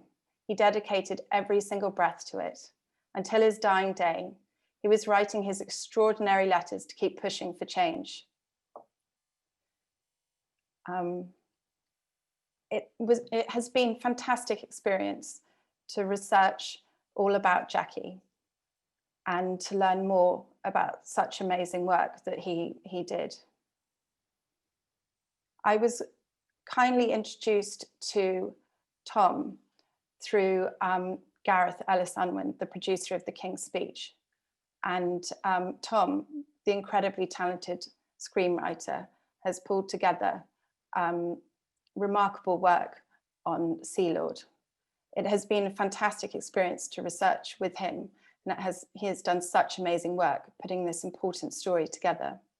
I was fortunate that a great friend of his, Victoria Kingston, had given him a copy of Jan Morris's Fisher's Face, which brings a rich and intimate picture of Jacky's life to colour. The film is currently in development stage. We have a wonderful script and are now trying to secure finance. I can't wait to share this story on the big screen. Perhaps I have inherited some of Jacky's tremendous drive, as I am passionate that Sea Lord deserves to be made. Please feel free to take a look at the website tridentfilms.co.uk for more details. And thank you for allowing me to share my story. Now I hand over to Tom to talk about how he was able to bring Jacky's character to life. Thank you very much. Thank you, Penelope, and thank you for having me. I'm aware that we're running short on time, and Penelope has covered, the broad overview of the film. I just want to say that in approaching this material, often people come to you and say, so and so has a grandfather who did something quite interesting in the war, and they want to make a movie out of it, and you go, all right, yes, here we go. Come on then. And then, of course, I start reading about Jacky Fisher, and I'm blown away. And this really is a man both with an extraordinary political legacy, but also with a vast reservoir of personal charisma that immediately, made me think that this is someone who we could bring to life dramatically. As Penelope said, actually, Jan Morris's Fisher's Face was really the unlocking of that, though, that sort of love letter to Fisher in very personal terms, in sort of non-academic language, really. I could see the twinkle in his eyes, and I could hear his voice. Coming into this subject broadly as a novice, albeit one with an interest in history, my job, I think, is to open up this world and this character for audiences who like a good story, but as we've heard in this second hour, won't have come across Fisher's story or his work or his legacy. So with the help of Penelope and her family, with all the printed material there, we visited Kilverstone, we visited the records at Churchill College. I read his memories and records. We tried to build this story around certain sort of access points for a modern film-going audience. The opportunities that presented themselves, I think, were a political thriller about the Dardanelles, which you hear about it, again, primarily as an army operation that ended poorly, but the 4 or 5 months preceding that and the political tussling between Kitchener and Fisher and Churchill, I think makes for a fascinating sort of cabinet office drama. There is this Churchill Fisher father-son, Sorcerer's Apprentice story. I see huge overlap between the two men in their charisma, but also in their necessity to be top dog. One of the themes that emerges from the film is this, it's a Fisher line, that you need one man to make key decisions at telling moments. And in the army, Kitchener was both, I think, cabinet, war secretary, and so he was in charge of both the political and the operational wings, whereas in the case of the Navy, that job was split between Fisher and Churchill to fairly sort of disastrous effect in the case of the Dardanelles. But the two men were very fond of each other. They were very similar in scale of personality, scale of ambition. So it's interesting to portray that. Obviously, I think it's interesting to see the younger Churchill, the First World War Churchill, that is not so often represented on screen, and to suggest perhaps that the lessons learned from his bruising experience in the First War stood him in better stead for the Second War. There is obviously then just digging below the professional story that we know of Fisher. There's his personal life, a love triangle that is interestingly flavored between himself and his wife Kitty and Nina, the Duchess of Hamilton, who that relationship is spiritual more than physical, but it speaks to the different pressures exerting themselves on Fisher, I think. Do you follow yourself, or do you follow your sense of duty? That sense of conviction versus compromise, again, is a theme that runs through the film. I think he and Churchill both refer to compromise as the beastliest word in the English language. Anyway, I'm sure Trump would have a thing or two to say about that, but I'm hoping to paint Fisher in a slightly more attractive light than that as well. So really, this is a movie with an incredible opportunity for an incredible actor to bring to life this wonderfully fresh and modern and progressive character. He has a vision of the future, as evidenced in his design work for the Navy, but also his grand plan for the Baltic and his ability to anticipate the Falklands, the Battle of the Falklands in December 1914. All these great qualities, I think, will lend themselves to a character who is flawed, of course, but fascinating as well. And I'm convinced will make for great drama. And once we get our leading actor, I'm sure Penelope has some names up her sleeve. Well, that's when the fun really starts. But thank you for allowing us to share some of our enthusiasm for the subject with you today, and hopefully coming to a cinema or regrettably an online streaming service near you within the next decade or two. Back to you, Alan. Tom, thank you very much indeed. And talking of drama, of course, we are on a tight time scale. We knew we would be with this session. I've therefore made an executive decision. For those of you who are able to continue to join us, we're going to run on until 5:15 and just take some of the questions that have been coming in. I'm also glad to say that we've been joined by Professor Andrew Lambert. But before what I would like to do, I think, is come to Andrew after we have had the official concluding remarks from a very special guest, because I wouldn't want anyone who needs to leave at 5 to miss this. So we have already had contributions today from doctors, professors, filmmakers, a captain and a rear admiral.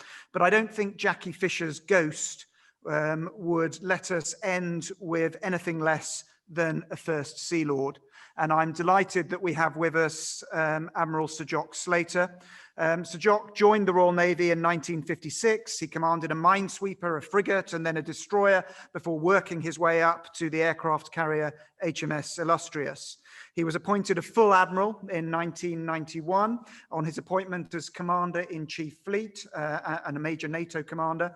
Then he was Vice Chief of the Defence Staff. Along the way, he served as equerry to Her Majesty the Queen, something that Jacky Fisher, with his interest in royalty, would certainly have appreciated. And his career, of course, culminated with his role as First Sea Lord and Chief of the Naval Staff from 1995 to 98. Admiral Sir Jock, the floor is yours. Thank you very much indeed. I'm delighted that the Churchill Archives have decided to host this online symposium to commemorate the centenary of Admiral Lord Fisher's death. Actually, it's rather ambitious to tackle Lord Fisher in a couple of hours, and I know a number of questions on the Q&A screen, very good questions, are still outstanding. And I'm slightly uneasy about going before the famous Andrew Lambert, but I think he wants to talk about the Baltic project. I look forward to hearing that in due course after I've concluded. That said, those who question whether Jacky Fisher was indeed a veritable volcano have been given much to ponder over this in the last 2 hours. I'm sure I speak for all those attending, mostly online, when I thank Professor Barry Gough for his excellent introduction and the distinguished panelists for opening our eyes to the complex characteristics of one of the Royal Navy's most celebrated but most controversial officers. In the First Sea Lord's office hangs a fine portrait of Jacky Fisher, and you saw a photo earlier on when Chris Parry was speaking.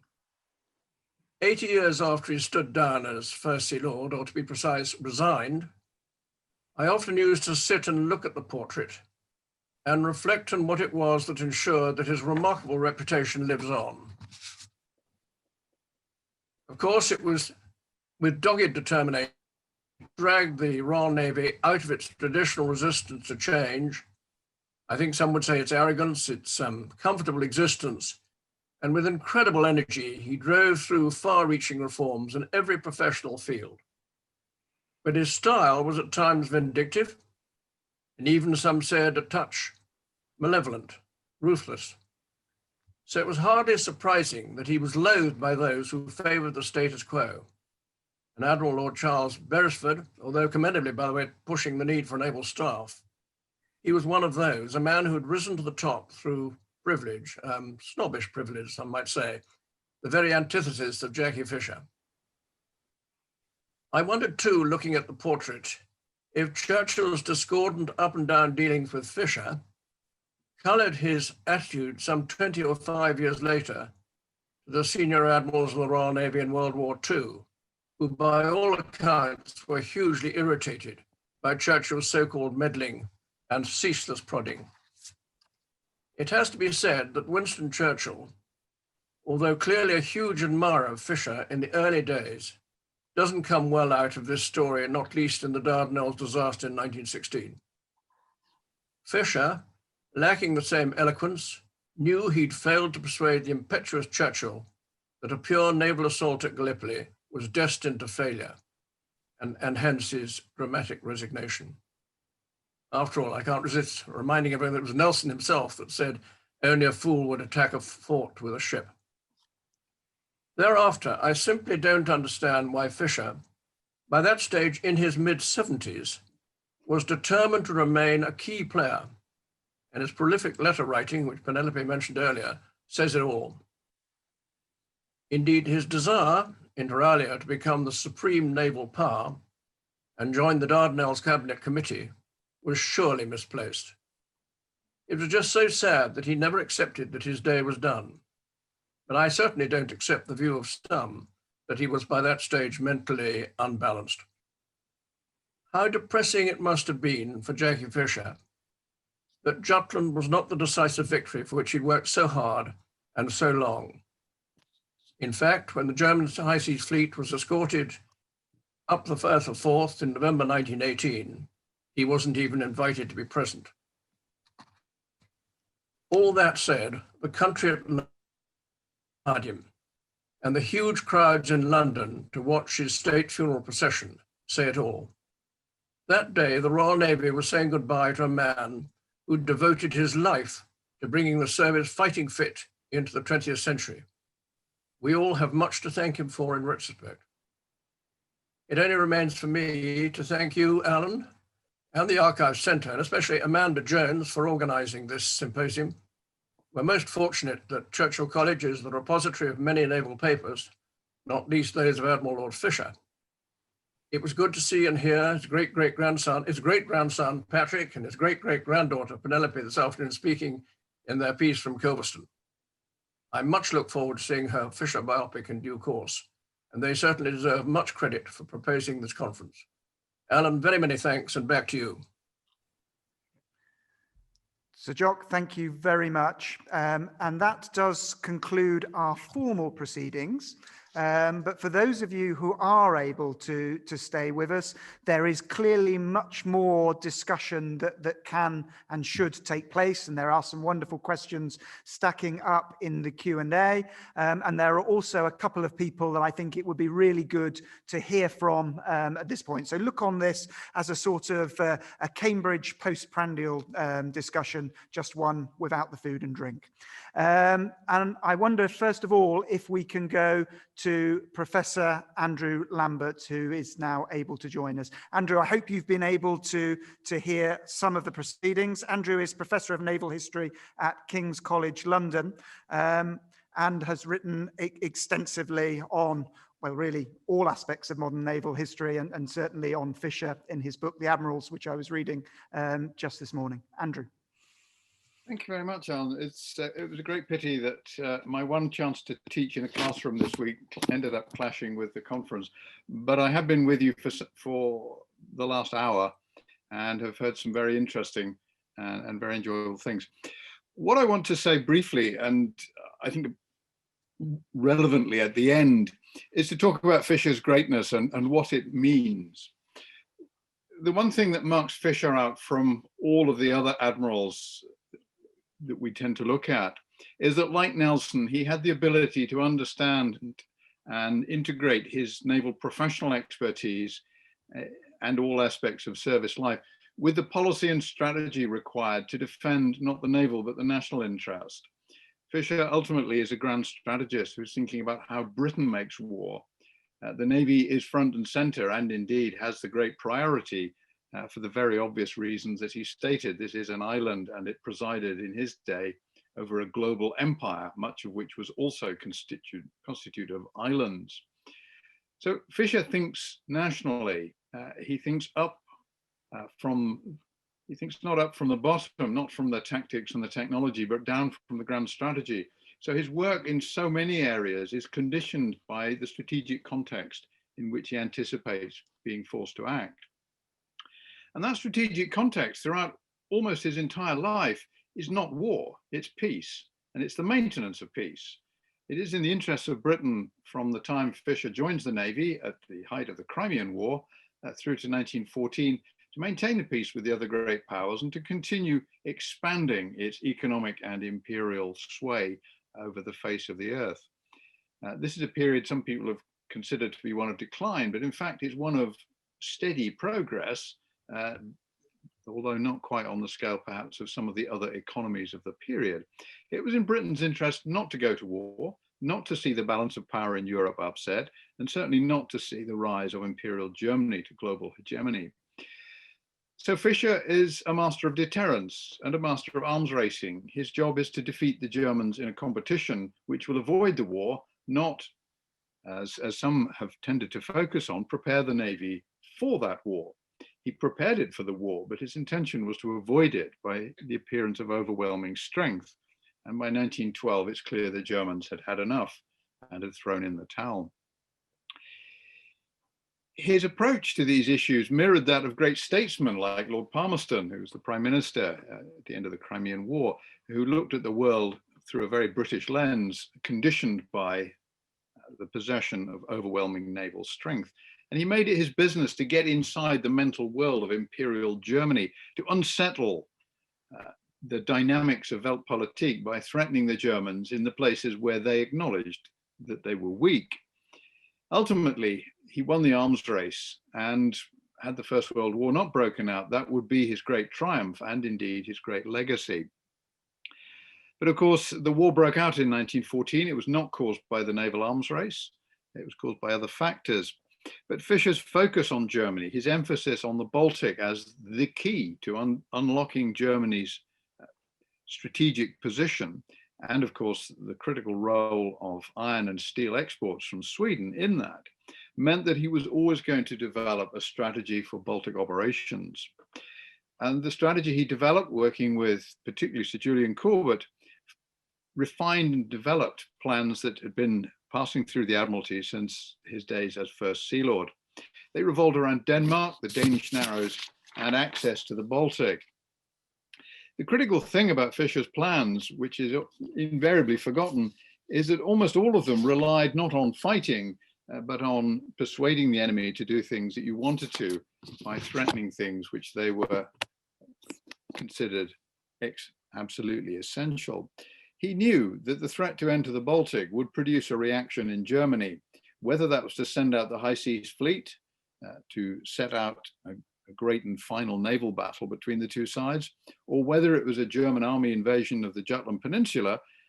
Both of them should open the possibility of passing British naval forces to operate in the Baltic. Remembering that in the Baltic, Britain had a major ally with major naval bases, which it was more than capable of using. Command of the Baltic would have destroyed the German war economy. Fisher's plans would have taken time, and critically, they involved shifting the direction of the war from the War Office back to the Admiralty. And when he resigned in that spectacular fashion, it was because Churchill was sending Baltic Fleet assets to the Dardanelles to reinforce the disaster there. And the final straw were 2 submarines that Fisher had planned for the Baltic that were misdeployed by Churchill. It was not to complain necessarily about Churchill's specific operations, but the overall direction of the war, and to insist that he, like Kitchener, be given that joint role of political leader and naval expert.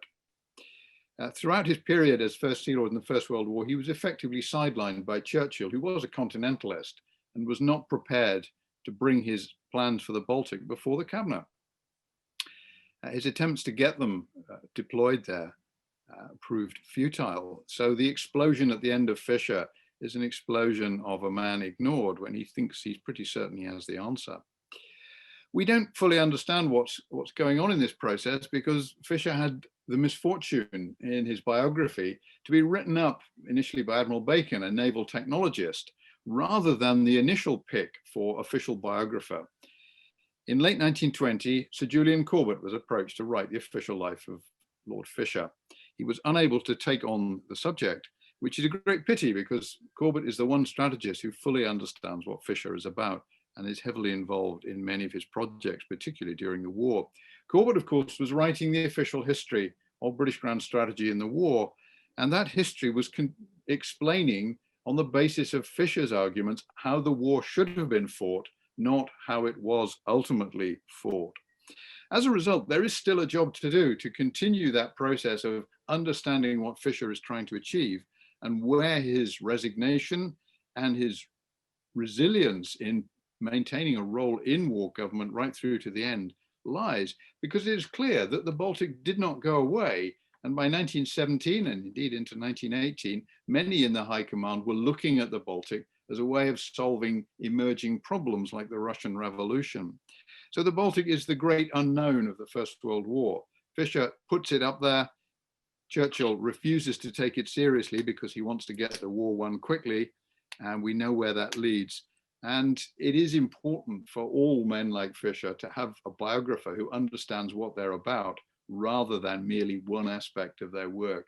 And there, I think Fisher was not well served in the interwar debate. Admiral Bacon was not perhaps the best spokesman for his position. Thank you very much.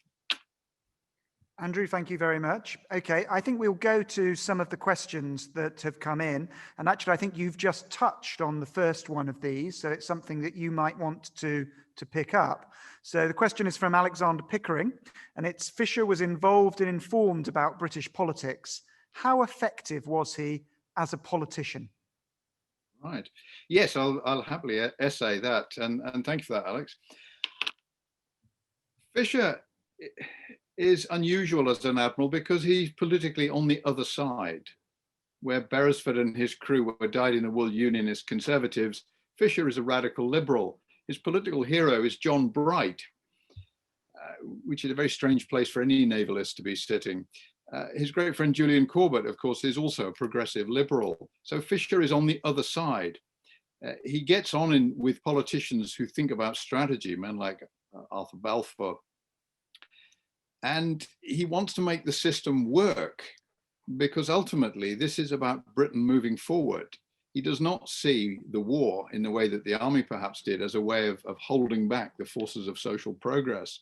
For him, as we all know, social progress is critical. So he's on the side of the future politically. He is an effective political operator, but his methods are rough and uncompromising. And almost anyone who's been in a political battle with Jacky is not going to be his friend next time around. So he doesn't look after his political contacts anywhere near as well as he does perhaps his journalistic contacts.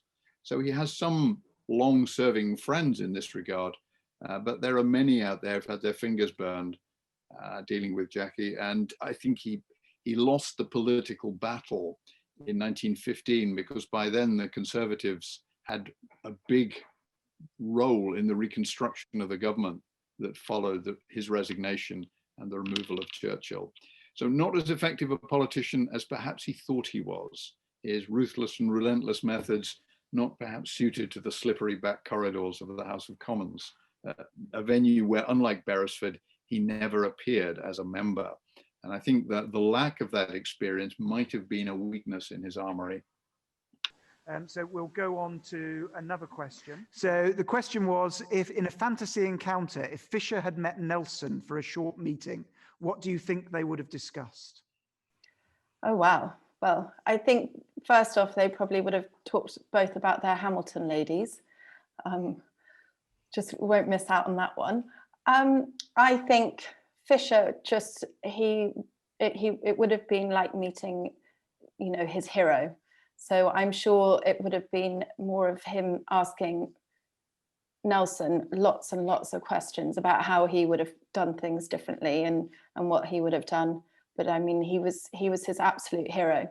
And I always imagined that when Fisher got on the boat when he was 6 years old, that there was a midshipman there that told him the stories of Nelson, and that's where he got his ideas for being part of the Navy. But I think it would have been remarkable if they had met each other. They would have enjoyed it. And I wonder, perhaps, Chris, would you have any thoughts on that? Yeah, I think there would have been a very good conversation for the first 5 minutes, and then it fought like hell. There you go. Well, I think that's a very good note on which to end things. You know, with the title of this session, after all, was A Veritable Volcano. So thank you all very much for attending Churchill Archives Centre's first virtual symposium. I want to thank all of the panelists and speakers.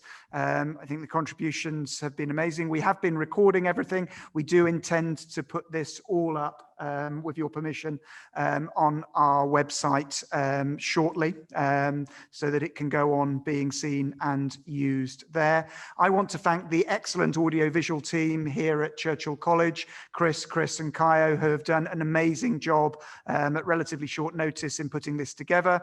So Jock has thanked Amanda within the Archive Centre, but I would be remiss if I didn't thank my colleague Jess, who has also done an enormous amount of work for this event.